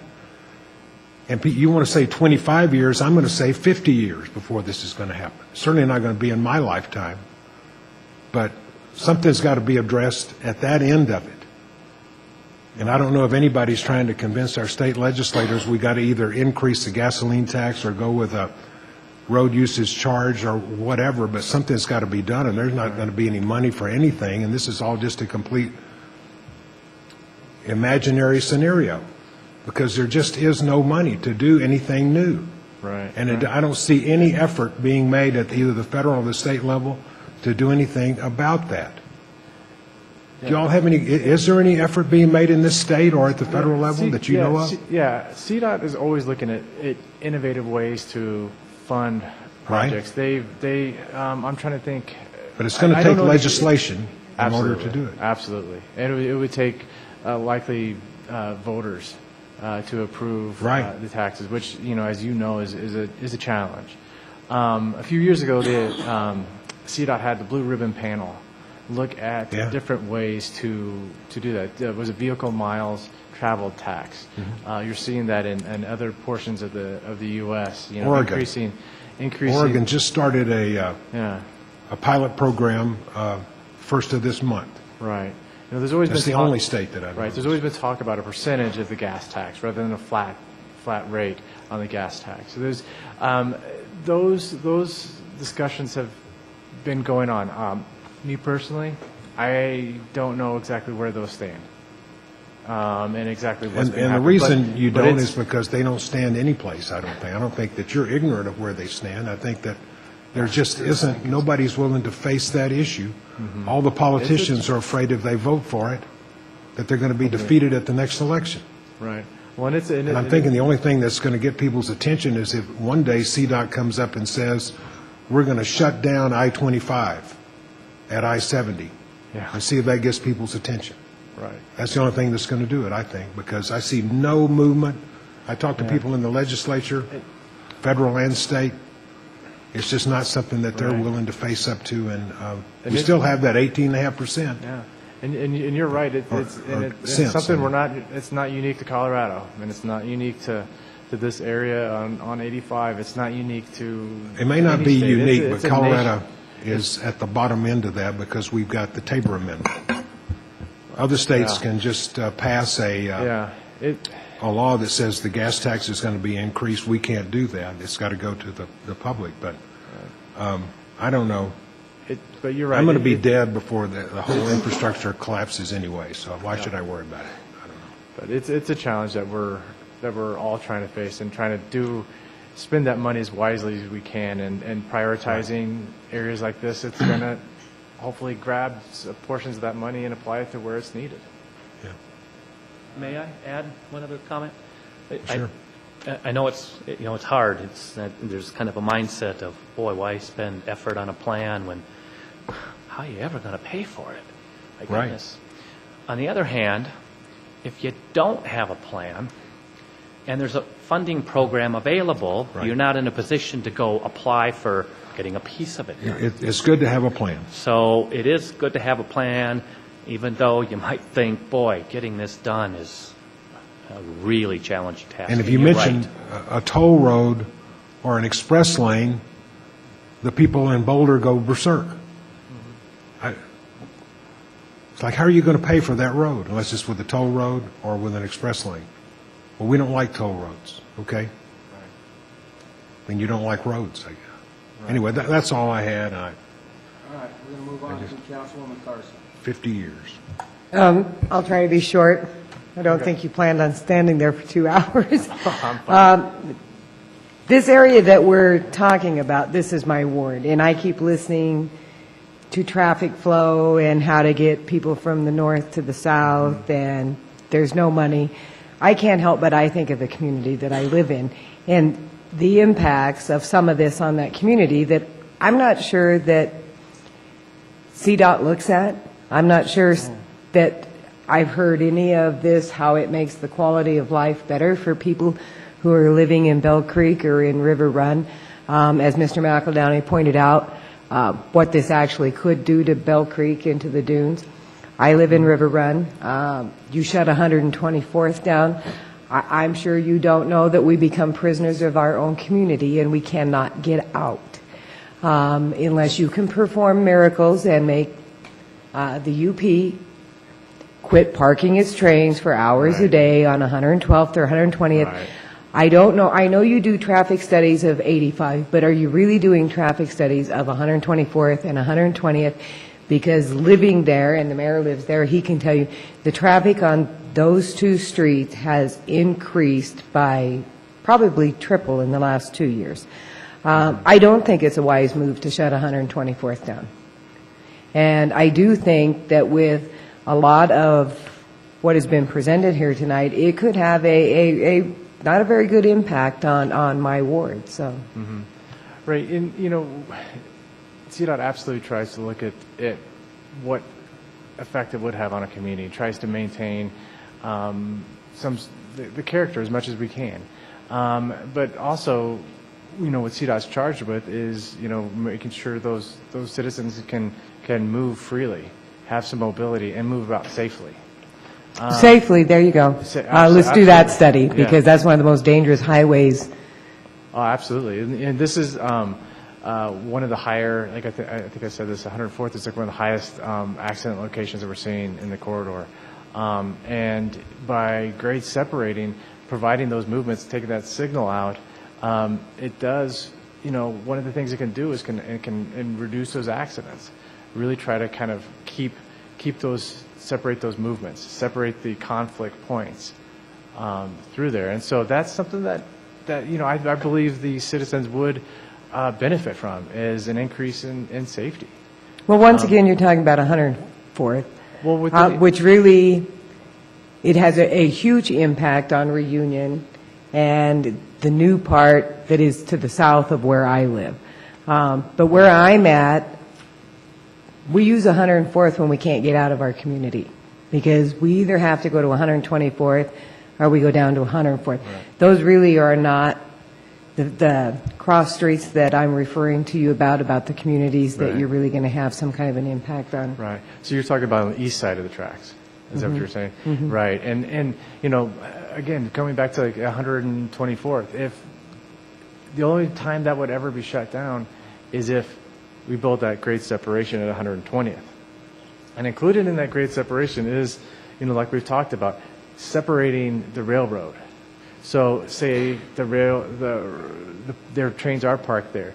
You could come down to 120th and not have to deal with waiting for that train. You could get past that train by coming down to like 120. Just please do a traffic study there, because I will tell you the traffic has gotten so bad there that there's many days you cannot make a left to get on to the 120th.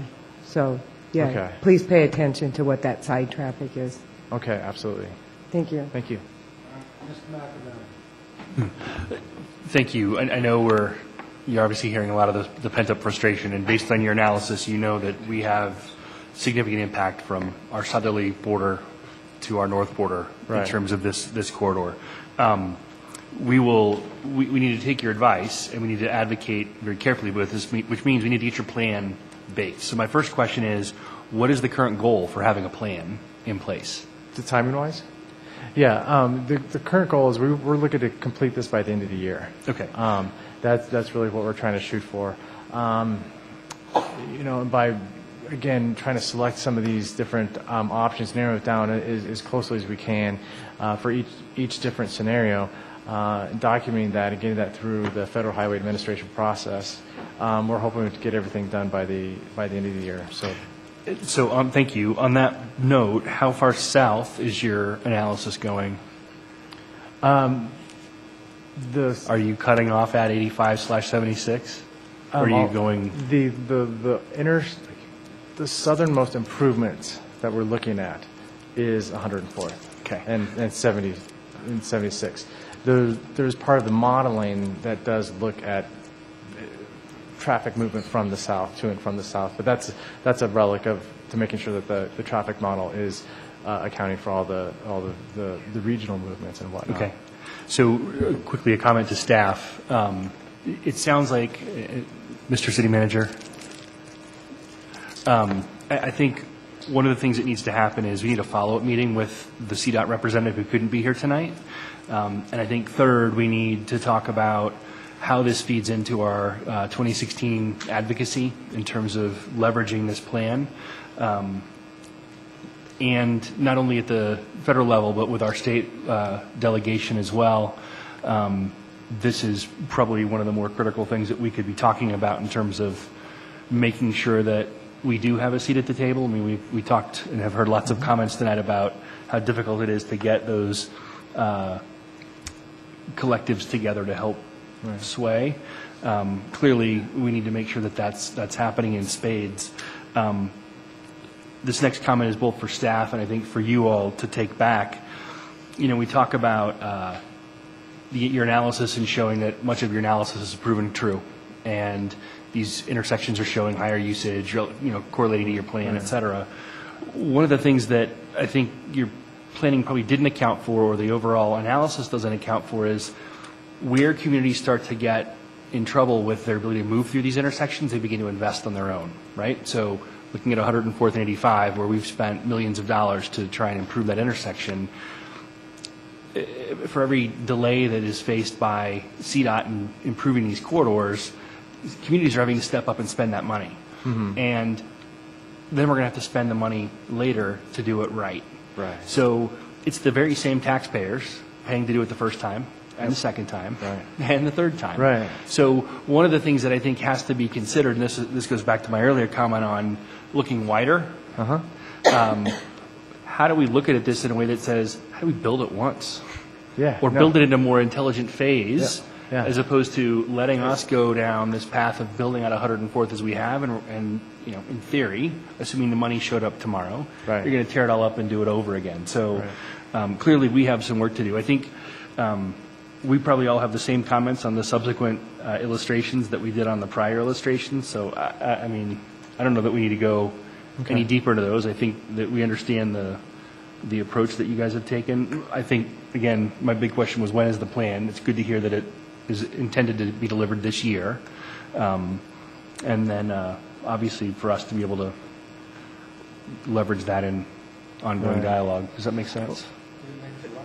Yeah, and as I'm sitting here listening to talk about, again, you kind of hit on multiple times now. You've talked about touched on what we were trying to accomplish with this phasing and prioritization, and how do we build something that's building towards the goal? This kind of scenario is a little different, where you probably need to build everything at once. We're seeing multiple areas, though, throughout the corridor where it doesn't make sense to build a big interchange right now because the traffic isn't there. But something needs to be done. So how do we put some sort of interim improvement that's getting us towards that goal, so we're not going in, tearing it out, and putting it back in? But one of my thoughts, so that's something we're taking a look at, and I guess that we have an opportunity later on, once we get kind of into that phase a little bit of things that are maybe coming back and sharing that and those results with the council and getting some feedback at that point as well. Just to kind of to do that, just to make sure that to demonstrate that portions of this, how it all shook out. It's to be perfectly honest, it's going to be a challenge looking at the entire 62 miles. Everybody's going to say, "Oh, this is important," but it's going to be a challenge. But again, when we see down in the southern end, we see a lot of the majority of the traffic. We see a high number of accidents occurring here. That's going to draw a lot of the attention and a lot of the focus. So that's something that we're more than happy to do later on when we've gone through that phasing piece of it and the prioritization portion. I think we would welcome that. Thank you very much. Councilwoman Elliott. Thank you, Mayor. Thank you for your presentation. Clearly, you hear our message, you see our frustrations, and I think it's because we're so uniquely placed within the Metro Denver area where you've got Highway 85, Highway 2, I-70, 270, with all those plans for I-70 that's going to impact 270. It just seems that no matter what's going to happen, Commerce City is just going to be trapped within itself, and we're not going to be able to accommodate the traffic that's been slowly increasing. Well, not really slowly increasing, but it's been increasing at a pretty rapid pace, actually. I guess what I want to say, everyone has basically said a lot of things that were on my mind and listening to the presentation and with the dialogue, but I want to see this as a live plan of action. You can have a plan of action, but then by the time you decide to revisit it, because obviously funding's not there, whatever the case may be, then it becomes obsolete. Then you're spending more money, doing more traffic studies, whatnot. I really want to see something happen. I mean, I know it's a matter of show me the money, show me the project. I get that. again, I'm going to go along with closing 124th Avenue can be a huge detriment to the city because of the problems that we've been experiencing with railroads. And in fact, we just had conversation last week with Union Pacific saying this is still a problem. And of course, they come back and say, well, we realize that, but we're also experiencing higher volumes as well. So until we can get that resolved to a point where we don't trap our citizens within their own communities, this is just something that, I mean, we're all frustrated. We want to see something happen. We realize that don't take this personal. You're our sounding board, but you need to take back our message, a strong message, that CDOT really needs to look at this and do not just one traffic study, but continual traffic studies, because it's continually evolving as we have more development. We've got new homes being built right along 85. That's going to, increase tremendously. So also I would want to know what type of updates we could be planning to receive, whether it's bi-monthly, quarterly, 6 months. Sure. I guess it's just a matter of once you go back and discuss with CDOT and get together, and obviously Councilmember McEldowney had suggested that we have a follow-up meeting with CDOT. But I would like to just see this living, not just a plan, and then a year later, well, didn't we just talk about this, and what have we done, and where have we gone? Right. So. Yeah, so we have been meeting with the Technical Advisory Committee about once a month, once every 6 weeks. And then we've been meeting with this Executive Committee about once a quarter. Okay. And so in the past few months, I don't know if you remember me saying, we broke off the quarter into 4 sections, and we met with TAC members 4 different times, twice. Okay. And so we've been pretty active with the Technical Advisory Committee. We had an Executive Committee meeting a few weeks ago. Okay. And where we're going from here, we're doing a lot of these, and we're kind of off that schedule a little bit, just because we want to hear from everybody, and so we can take this information, incorporate it into the plan, and move that forward. And so we're looking at probably about about a month to meet with the Technical Advisory Committee again, and that's probably what we're looking at. And my concern mostly is, updates to us as council, because clearly we're going to be getting questioned out in the community, because we get questioned about a lot of things, and we want to be prepared to have the right answers. I mean, we may not have the answer that they want to hear, but we want to be prepared to at least, accommodate their question. And, we've been trying to keep Maria informed as we go along. And so if you guys have any questions, feel free to contact us directly or through Maria, and she can pass those along to us as well. So. Okay. Thank you. I appreciate it. No problem. We'll keep those contacts through Maria. I think are the best way to do it. Okay. We've kept you here for a long time. We all have your study, and we know we've all looked at it, the 124th and the 120th. If you think you need to go through that, that's fine. If you think you've had enough for tonight, the council can read through the rest of the study and go from there, and we'll get those updates through Maria, and you're welcome back anytime. Okay. So it's up to you if you'd like to continue. Well, hopefully it's fairly self-explanatory. And again, I want to reiterate, there's no solid decisions have been made right now, especially with the 124th. We preliminary say it's closed, but we showed an example of what a grade separation overpass might look like. Those are the kind of things that we're taking back, and we've heard the concern about closing 124th. So that's probably the biggest pieces through. We knew 104th was going to be the biggest issue, but we're unless you have something specific through there, we're more than happy to let you move on with your business. No, I have one question. As you're going through this year to get this done, will you be meeting with impacted or potentially impacted property owners so that they're aware? So, because when they see this, they're going to blow up here in this room, and I'd rather have them have some idea that this is going on before all of a sudden they read about it somewhere and they blow a gasket, because this information will scare the hell out of a lot of people that will be impacted. Right. And so I think the affected property owners should probably be at least talked to. Right. And we have held a series of public meetings early on in the process, and we'll be doing that again throughout. We have a website on the CDOT webpage. We haven't put this information up there yet because almost precisely what you said. We're so preliminarily in the preliminary design phase that some of this stuff doesn't.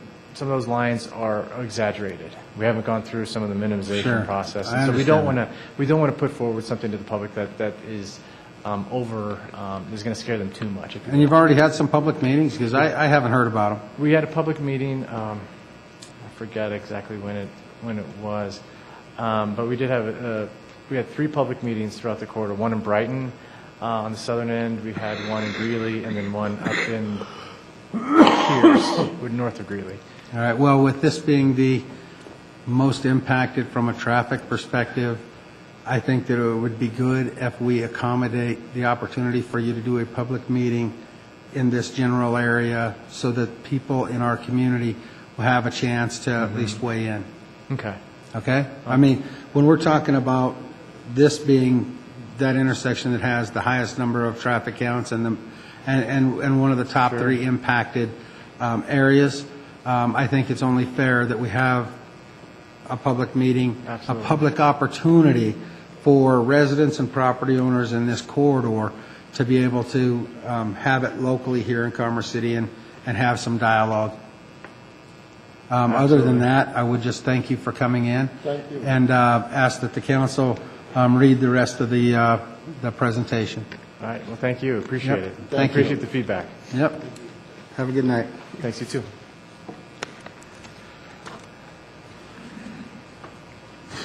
All right, next item on the agenda is this administrative council business. First item, I'd like to ask the city manager to announce the cancellation of July 27th study session. How's that? I announced it for you. Yes, just confirming there will be no study session next week. We've been able to adjust those items. One of them was the Highway 2 item that we placed on tonight's agenda. So no meeting next Monday night. All righty. Is there any other administrative council business? Mr. Douglas.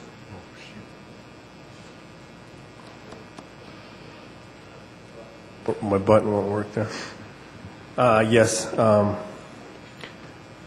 I wasn't there last Monday study session, and I know I had sent to everybody about putting on the ballot, switching the swearing in.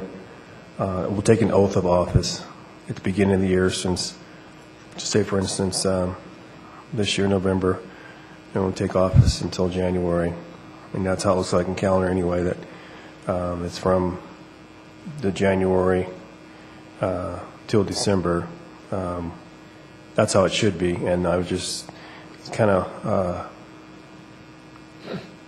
cleaning, office cleanup or so, just to align things. I know the state legislators, they're elected in November, and they don't get sworn in until January. Same thing with the county. Some other municipalities in Colorado as well. And it just kind of cleans things up, because we went from having an election in April, or taking this seat in April, to moving to November. Why not move getting sworn in January? There's things that are year-end events for the city and all, fiscally and all. It would just be put everything budget-wise from January to December. That was my thinking. All right, are there comments? Mr. Amador? Not regarding that subject. Okay, how about Mr. Benson? Comments on this issue? Okay. Steve and I had a short discussion about this a couple of hours ago. You know, we have a long time between a presidential election and the day that the president is inaugurated, which just happens to be on the same birthday that Bob and I have. January the 20th. It used to go until March. I think in the state legislature, the federal Senate, House of Representatives, they have a period of time where they can go in, hire their staffs, get their offices ready to go. We don't have that. I think that a person ought to be given the oath and put into their new office almost immediately. There's no reason. There's no transition like there is at a larger level. This is a city council position. I don't have a staff that I have to get ready to go. I don't have anything that, if I was newly elected, I wouldn't have anything that I would need to do to get more ready than I would be right then and there the day after the election, because I've been running for it, I've been preparing for it all during the election. But I just, you know, we did change the election day from April to November. That was just to make it so that it would fit in with school board elections and the city elections in every other jurisdiction. And at that point in time, and correct me if I'm wrong, it would have saved us some money. The way things have turned out, it hasn't done that. Is that right, Laura?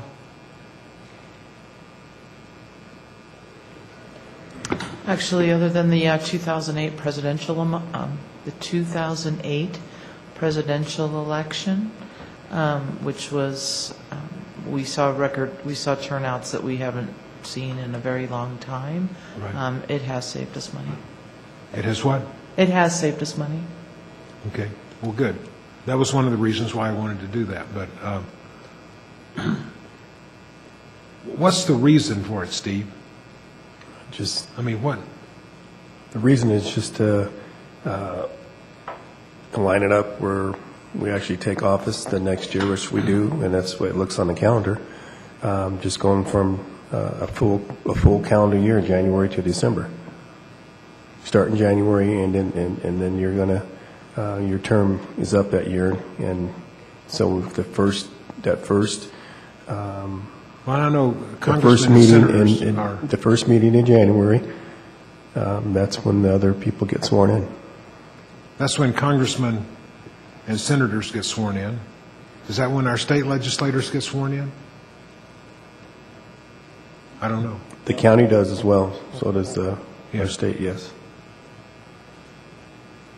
But again, at all those other positions, they're much bigger than what we have to deal with at the city level. They have to put together a staff. They have to get some things together to get ready to start doing that, especially to go into a legislative session, which is a full-time job for 4 or 5 months. We don't have that here. I just see no reason to keep somebody from taking that office immediately. I mean, the day after the election, if the election can be determined by that time. Anyway, that's all I've got to say. All right. Mr. Benson, just for clarification's sake, the election results are not official until after the election is canvassed, and there is a considerable time lag. When we held our elections in April, we were able to canvass the elections sooner because it was just the local election. When we moved to a coordinated election, we follow a lot of the election laws under Title I, which is what the county clerks operate under. And that canvass date is, I believe, 20 days, 17 or 20 days without looking at my calendar, following the election. So what we discovered after we first switched to a coordinated election, what we discovered is that we were swearing in you, council members, prior to the election being certified. And part of the reason for the delay in certifying the election results are we have different components that are in place. We have overseas voters that we need to wait for their ballots to come in. Sometimes people don't sign their ballots and they're contacted after the election to come in and sign their envelopes. So there is a lag time. So when we discovered that, we had a charter proposal, a charter amendment proposal on a ballot that the voters of Commerce City voted for to allow us to change your term of office until following the certification of the election. Well, see, that makes... And that cannot happen the day after the election. That makes some sense to me. There. That's a reason. So what we're talking about is maybe instead of doing it the first part of December, do it the first part of January. No, it would still be the first part of December after the certification. He's talking about doing it in January. I know, but after the certification, it's still the first part of December. That's what I'm saying. Instead of doing it the first part of December, he wants to do it the first part of January. But I can understand now that Laura has explained this, I think that's a valid reason for doing it. Plus, there's always that week and a half or 2 weeks that we're not in council in any December and then first part of January. I'm sorry, I didn't... I said, didn't we have like almost a 2-week gap? Just a minute.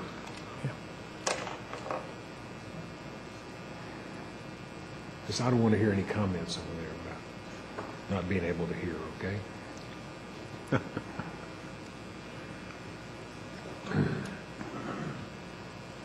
Okay, Jim. And then there's always that 2-week gap at the end of December and beginning of January. I mean the holidays? The holidays, yes. Okay. Well, given what Laura has just explained, I would be for that, to move it off until January. I may wind up leaving before January, but I'll go along with that. Bob, what do you need from us on this? That's all the comments that I saw. We need direction just to get it ready to be put on the ballot. So we need a motion just to what you want to have as a ballot issue. All right, Steve, you want to make a motion? Yeah, I would like to make a motion to move the swearing in to the first regular meeting in January, based off also what our city clerk, Laura Bauer, has stated. Okay. Mr. Benson? I'll second that motion. Okay, is there any discussion? I see Councilwoman Carson has lit her light up. Mr. Douglas, I still don't think that I got the answer. Mr. Benson asked the city clerk, and she gave a very good explanation of why it was on the ballot, moving it 3 weeks beyond November 3rd or something. I fully understand. And then Mr. Benson says, well, all right, well, then we can go to January. I don't still hear a reason. So if citizens want an explanation of why council put that on that ballot, you need to give me an answer that I can give the public, because I still don't have one. For instance, election comp right now, we are voted November 15, but we don't take, pretty much it looks like we're taking office in the 16th, 2016. And it's four years from that point. You're elected a prior year, and the way the calendar year is, you could set it where it goes from that point for 4 years. It's just to clean things up as far as having a full calendar year from January to December that you're in office. Because right now you're sworn in December, and then you go on from there. But the city business doesn't stop. Everything still continues till the end of the year when we start over. So all it is just lining things, just pushing things in, or we go from January to December. All right, Mr. Bullock.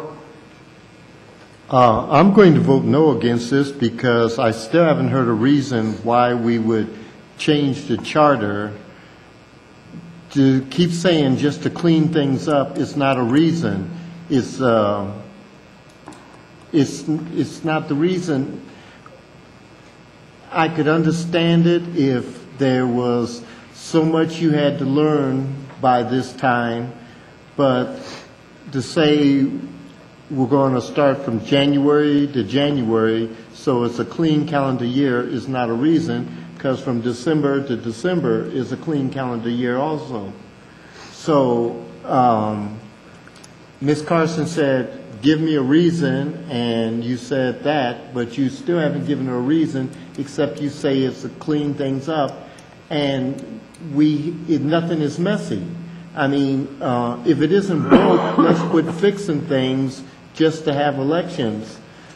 If it made complete sense to me and you say, wow, this reason is great, I could get behind it. But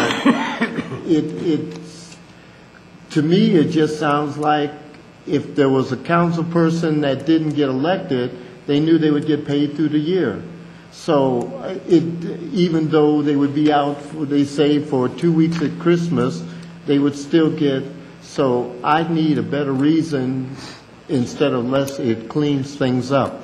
So I'm going to vote no for this because I think the system we have in place right now isn't broken. All right, Mr. McEldowney. I'll echo the comments of Mr. Bullock. I think the key or operative term here is a substantive reason, some justification that creates a case that says these are the challenges or the issues that we have as a result of swearing ourselves in, following the certification of the ballot, versus I want to do it the first meeting in January. What are the weights and measures that make me say I would pick this date versus this date? If there's not a significant difference or obvious contrast or bright line between those, I don't see the difference. I'm going to go ahead and call for the vote. I think we've got a second on this matter. I'm going to call for the vote. We do have a second, but I'm going to get my comments in first. Steve, the only reason I will vote no on this is because I understand what you're trying to do from cleaning it up perspective, but in the scenario of extending this to January 1st, you create a larger lame duck session period of time, and outgoing members then would have the opportunity to try to bring up things to undermine or to change things that may negatively affect future councils coming in or whatever because of maybe they were unhappy that they didn't get reelected, whatever it may be. I don't think things are broke, and I do think that it's a pretty quick turnaround to get the new people seated, and it does just extend the pay for the seated council through that lame duck session of time. And I think that the new elected officers should get the ball rolling, and they should be on the payroll, and they should be taken over right away. I just don't see, if you had a reason of this is why it makes it better. I understand the whole, it cleans it up, it makes it from year to year. But, I operated from April to April before, and then it got changed. I just don't see a problem with it. And if you can convince me otherwise, then I would support it. But right now at this time, I don't see a reason to do it. It just means that we have to put it on the ballot and have a ballot measure for just logistical scenario rather than a pertinent matter. So I just don't understand it. So now that we do have the motion and second on the floor, and Mr. McEldowney wants the vote called, I'm going to go ahead and call for the vote. All those in favor signify by saying aye. Aye. Opposed, say nay. Nay. Nay. Motion fails. All right, still in executive administrative council business, Mr. Amador. I see on our calendar we have a Monday save the date to be determined for the MLS All-Star location and whatnot. I just think that it needs to be clarified in the email invite. I believe it's going to be at Union Station, but I'm not sure for the Monday the 27th what I see on my calendar. Mr. Amador, there's several things that you've been invited to participate in as a council member for the MLS All-Star Games. What the council needs to do is look at the email you got from the commissioner of the MLS. If you don't have that, contact Lisa so she can resend it to you. but you have to go to that site and sign in, and then accept the different invites for the different pieces that are involved. There is different receptions, there's a concert, there's the Union Station piece, there's multiple things. Lisa can't do it for you unless you were to come in and sit down with her and let her know what you want to participate in and what you don't want to participate in. Now, myself and Mr. Douglas have already done this. I would say, to each of the council members that are going to participate in multiple aspects of the event, that you either need to go back to that email from the commissioner of the MLS and go to that website and sign in and do that, or see Lisa and have her resend you the email, or come in and see her. Is that correct, Mr. McBroom? Lisa doesn't have access to that email. She had access to it through your inbox. So the best advice is look back through that Wednesday, Thursday, and I believe once you register, more information will be sent to you by MLS, but we can confirm that. Well, Yes, and so just to time out real quick, time out. I did do that, and the email did time out, and it didn't allow me to move forward onto a screen. And so apparently, as of tonight as well, you may have to clear out your cache or something. I'm not exactly sure. So I did do that with Lisa, and I guess I'm going to have to get with her. But the problem is that I have a list of events now that she sent for clarification, but the website did time out. So I'm trying. Okay. Michelle Halstead offered to help anybody before the meeting tonight. She said if you have a challenge, let her know. You can also go to the link at the bottom of that email, the MLS.com, and there's a link for events, and you can see the entire listing of events. You can plug the information in for yourself. Awesome. Yes. So All right. thank you. Yep. Anybody else on that issue? No. No? All right. Let's see, Mr. Douglas. Yeah, I just, I know we voted on this, and I know it was on a ballot of, I saw as far as cleanup. So coming up this year, and with, as far as making sure the votes come in and all that, what is the date the swearing in is going to be from all the cleanup that was done from the ballot measure?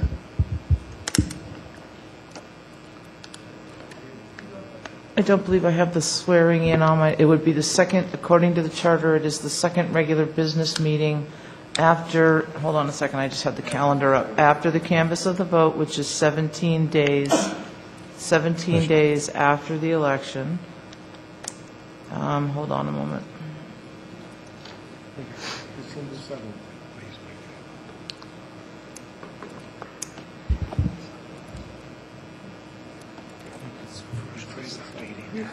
Right, it is. Oh. I'm tired.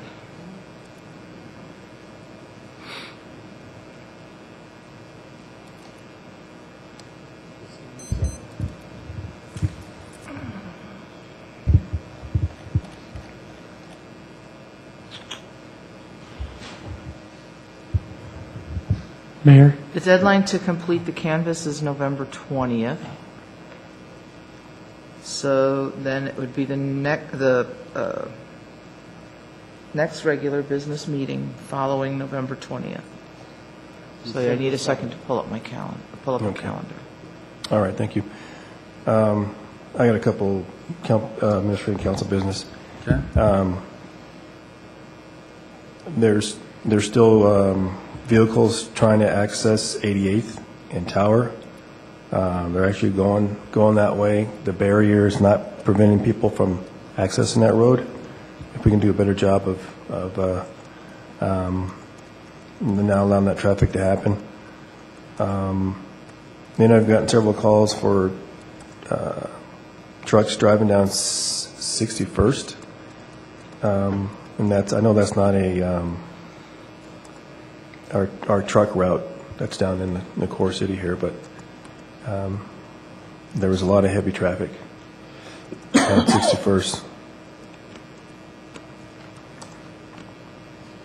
And then over in Eudora and 56, where Sand Creek intersection, has that been updated? Is there a change now that people don't have to stop I saw something that folks don't have to stop anymore if they're going southbound on Eudora, coming to 56, or is it 58? No, 56, or Sand Creek.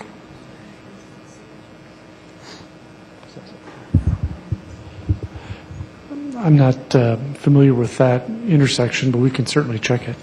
Well, that was the one prior, I think, right before at the end of the year. Had you guys look at our beginning of the year, that intersection, or Sand Creek, underneath 270. I'm not remembering the details of what we did on that one. Okay. Mr. Douglas, there was a traffic study done, but I'm not sure if we've actually physically changed the traffic patterns on that site yet. I'll have to check with Maria. We'll write that down. Yeah, check and see, because someone said that no longer do you have to stop at that stop sign there. And if we can look at traffic engineering here on an intersection of Chambers and 104th, that light seemed to change on its own without any cars coming from that are going north and south. The traffic that's going east and west, the light will change to red, and there's no physical traffic that is at the intersection going north and going north and south.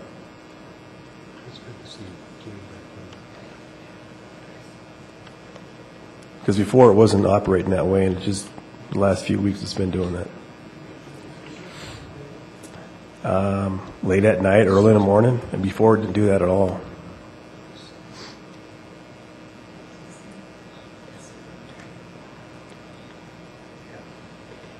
Anything else, Mr. Douglas? That's it, thank you. All right. Councilman Carson? Well, actually, I have a question, and it's for you, Mayor. I keep getting emails from you that you're canceling calendar events. Can anybody explain this to me?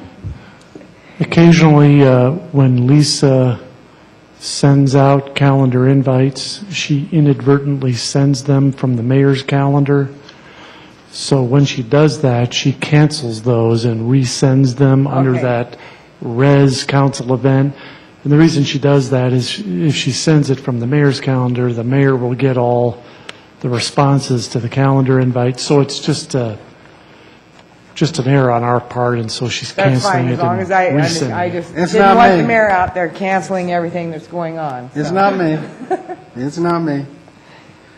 No, she sends them and then she cancels it because she sent it off of mine and redoes it. I know it says the mayor has canceled this event. Yeah, but I really didn't. So just ignore those, I guess. I will. All right, Councilwoman Elliott. Thank you, Mayor. Just to clarify, there was a Facebook post in regards to what Councilmember Douglas was referring to, the stop sign over at 56 and Eudora. That there was a post that said starting Friday, and this was dated, looks like July 8th. So it must have been just recently, maybe last Friday. So that's what that is. But it was just a Facebook post that we both saw on the city website. It's on the city here. I know. I would just say if there's a stop sign there, probably best if you stop until it comes down. If it comes down. I wouldn't just ignore it. All right, seeing no further council administrative business. Mr. McBroom. Just one other item. We had tentatively planned to hold a very brief special city council meeting on August 31st for the purpose of drawing names to determine how they would appear on the ballot in November. We had contemplated that, but it hasn't been set yet. And if that's acceptable to the city council, I think the plan is to convene a city council meeting, but then have Judge Juarez come and actually draw the names. I think the idea was if it's a special city council meeting, we can do it in here. We can have the cameras on and put it out on the web in Channel 8. But to do so, we would ask council to set a special meeting for August 31st at 6 p.m. You want us to do that now? That would be great. All right, tell me the date again. August 31st, it happens to be the fifth Monday 31st? in August at All right. 6 p.m. All right, is there a motion? So moved. Second. I have a motion and a second to set August 31st, the fifth Monday, as a special meeting to be able to draw the names for candidates as to how they will appear on the ballot. All those in favor signify by saying aye. Aye. Opposed, say nay. Motion is carried. Seeing nothing further under administrative council business, we'll move into reports. City Manager? Thank you, Mr. Mayor. Due to the late hour, I'll simply call your attention to the city manager update. It is rather lengthy tonight. Bear in mind that most of those updates are responses to action items that we receive from council members, usually during a meeting. So if you're looking for an update from us on a previous action item that you've given to us, be sure to take a look through that city manager update on Monday nights. You'll find good updates in it. Thank you. City Attorney? All right, I'll keep mine brief. First thing, I was ill for a little while and I was out of town. I want to thank Mr. Bullock for running this study session while I was out sick. I also want to thank the staff, the City Council, and the residents for Paradise Island. I understand that I was out of town, but I understand the grand opening went well. Most of you were there, if not all of you, and it's a feather in the hat of this community to have a resource for the youth in our community to be able to take advantage of. So thank you to all of you. I did attend Rotary. That's the last week when we had the presentation with Mayor Hancock. Talked about the airport and all the significance that went into that agreement. And thank you to those additional council members that showed up to that meeting. And then myself and Councilwoman Elliott were on the train ride with the UP, and we had our meeting on the train. I did get the chance to talk to the regional manager for the UP, talk to him about the fact that they keep blocking 112th for a significant time, and that I don't know if it's the conductors are getting lazy and not breaking the train. We know the airline's in place. We know they have the ability to break the train. I did show him the email that Councilwoman Carson had brought to my attention. He did say that when we get those complaints, we need to know what time of day the road was blocked and for how long, and we need to get that information to our representative at the UP, Sarah, so that she can make sure that they have that data. Then they can go back to the people that were operating the train, the crew that was on that train, and ask them why they didn't follow protocol and break the train if it was there for an amount of time more than it needed to be without breaking the train. So he did read that email. He said the train was there for more time than it should have been without being broken, and that he'll respond and talk to the folks that were involved at that particular time it was blocked. But to any resident that's listening out there, and to all the council, when you receive those complaints, if we can get them to staff and pass that on to our representative at UP, maybe we can get the train crews that are not taking the time to break the train to maybe get in a little bit of hot water with the regional manager and have him explain to them why it's important to take the time to break the train if they're going to be there longer than a few minutes. So we did pass that information on to the UP and let them know of our frustrations. So I I do think it was worthwhile on going on. I still wasn't feeling 100% at that time, but felt that it was a serious enough issue that we don't get to meet with them very often, that I wanted to be there to explain our frustration with the train crossings. So we did do that. I hope it improves things at 112. But all I can say is if trains are blocking that crossing, please call in. or please send an email that we can get to the UP as to what day and what time the train was started blocking it to how long they were there blocking it. These 3, 4, 5 hour blockages are not acceptable, and we're doing everything we can to try to address it to get them to quit blocking those tracks or that road for that amount of time. All right? That's all I had on my calendar for reports. If anybody has anything they want to add, now's the time. Councilwoman Elliott. Thank you, Mayor. Just wanted to give a congratulatory applause to our Cultural Council. We had the biggest turnout ever in the history of the Music in the Park series. I believe that it was Deborah Bullock and Councilmember J.D. Carson that did the tally, and it was over 400 people what they accounted for. So band was great, the weather was great, although the week prior we had a cancellation because of the lightning storms and rain. But anyway, I just want to encourage the residents, if they're still up and watching, to come to this week's concert. It's going to be in the River Run Park.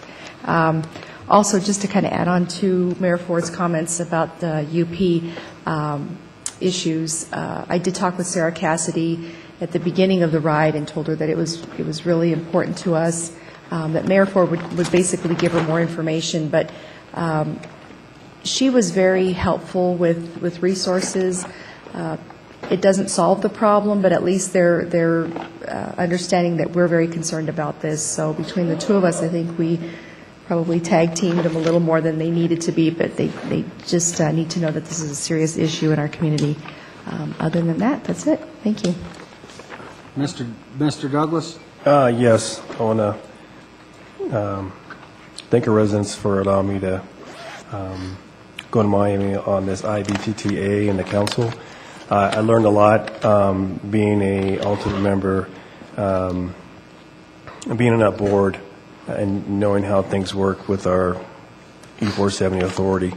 This only brings clarity to it. It was under the title of the Technology, Science, and the Politics and Mobility. And I want to thank the citizens for passing the 2K for our transportation issues, because a lot of cities and states around the country are going back to tolling in order to get roads in. And I commend the council before us for starting that ask from the state to take over Highway 2. That's significant for them to give us those kind of funds to allow us to build that highway out, because Florida has the most tolling lanes in the United States. Anywhere you go, if you want to go someplace at a great distance and get there in a reasonable time, you have to pay tolls. It's very costly, and it's amazing how things are working, how states are being convinced this is a way to get your transportation and your roads built by tolling. And not only tolling, but they're all going electronic. So most of these places throughout the United States, you'll see the toll booths go away, and most people will lose your jobs. But it's what's coming. In Oregon, they're doing a study now where they're seeing how much to charge people per mile, because their roads aren't getting improved or paid through the excise tax on our gases. So it was a great conference, very hot, sweaty, but it was worth the time. So I just want to tell everybody thank you. Councilwoman Bullock, you have something? Yes, sir. I want to thank the citizens for our dedication and our grand opening for the Paradise Island at Pioneer Park, PIPP. And it was a grand event. And I can tell you on the day we did the grand opening that the residents that showed up, first of all, they were surprised by the grandeur of the place, and second of all, it was just a good time to be had by all. There was 6 of us council people there that represented the city, and I think all of us became kids again too, because we were out there playing in the water like we were 10-year-olds. So again, I want to thank the citizens for voting on the 2K, and the first project's done and the second one's coming up next month. Thank you. All right, Councilwoman Carson. I'll be brief. I just wanted to add to Miss Elliott's announcement for Music in the Park. It is Thursday at 6 o'clock at River Run, which is Timming Elementary. So that is at 11515 Oswego. And there will be 3 food trucks there this week. I don't know which trucks are coming. I do believe one of them was barbecue, though. So please come out, support Cultural Council. That's free. The food is not. But plan on supporting the food trucks also. And I also want to thank the citizens for voting on 2K. It transformed this city, having a place for our kids to go hang out in the summer. And staff, you did a wonderful job getting that open. That couldn't have been easy, and I'm sure the next few weeks have been difficult. And Mr. Bullock gave a fact that day that I think that we should spread is 75% of the jobs that were filled at the water park are Commerce City students. So that's great. Thank you. All right. Being that's it for reports. If there's nothing further to come before the City Council of Commerce City this evening, we are adjourned. Now I'm going to go ahead and open up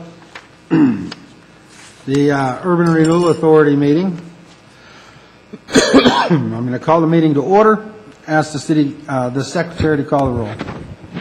Yes. Excuse me, Chairman Ford. Here. Vice Chair Bullock. Here. Board Member Amador. Present. Board Member Teeter. Here. Board Member Carson. Present. Board Member Benson. Here. Board Member McEldowney. Here. Board Member Elliott. Present. Board Member Douglas. Present. Sir, you have a quorum. Thank you. For the record, let everybody know that the entire board is here this evening.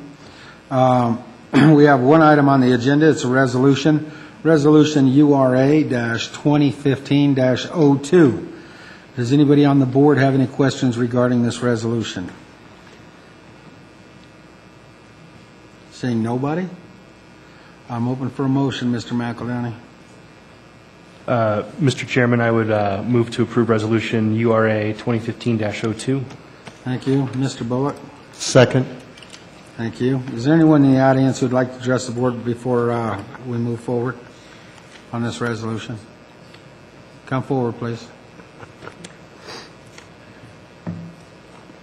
Can you state your name and address again, Mr. Cerna?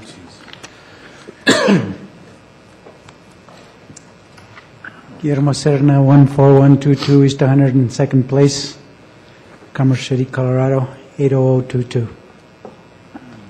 All I can say is do what you think is best, and thank you. All right. And the community will thank you also. All right. Thank you, Mr. Cerna. Thank you. All right. I have a motion and a second. All those in favor signify by saying Title, aye. Mr. Mayor?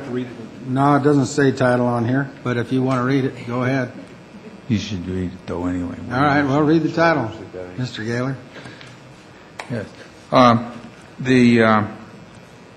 read the title, but the only correction is in paragraph 8, the indemnification clause should run to the Urban Renewal Authority and the city. As it reads, it's just to the city. Okay. So with that correction, and we'll make that clerically. The title reads, Resolution Approving Grant of Easement to Boys and Girls Club of Metro Denver, Inc. Yeah, thank you. All those in favor signify by saying aye. Aye. Opposed, say nay. Motion is carried. If there's no further business to come before the Urban Renewal Authority this evening, we are adjourned. Thank you all for watching at home or being here in the audience. When did Danny and Betty leave? A while ago, when the state got up. Resolution URA 2015-02. Thank you. Mr. Bullock? Second. Thank you. Is there anyone in the audience who would like to address the board before we move forward on this resolution? Come forward, please. Can you state your name and address again, Mr. Cerna?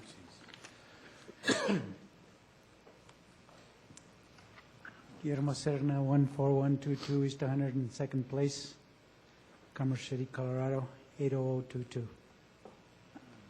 All I can say is do what you think is best, and thank you. All right. And the community will thank you also. All right. Thank you, Mr. Cerna. Thank you.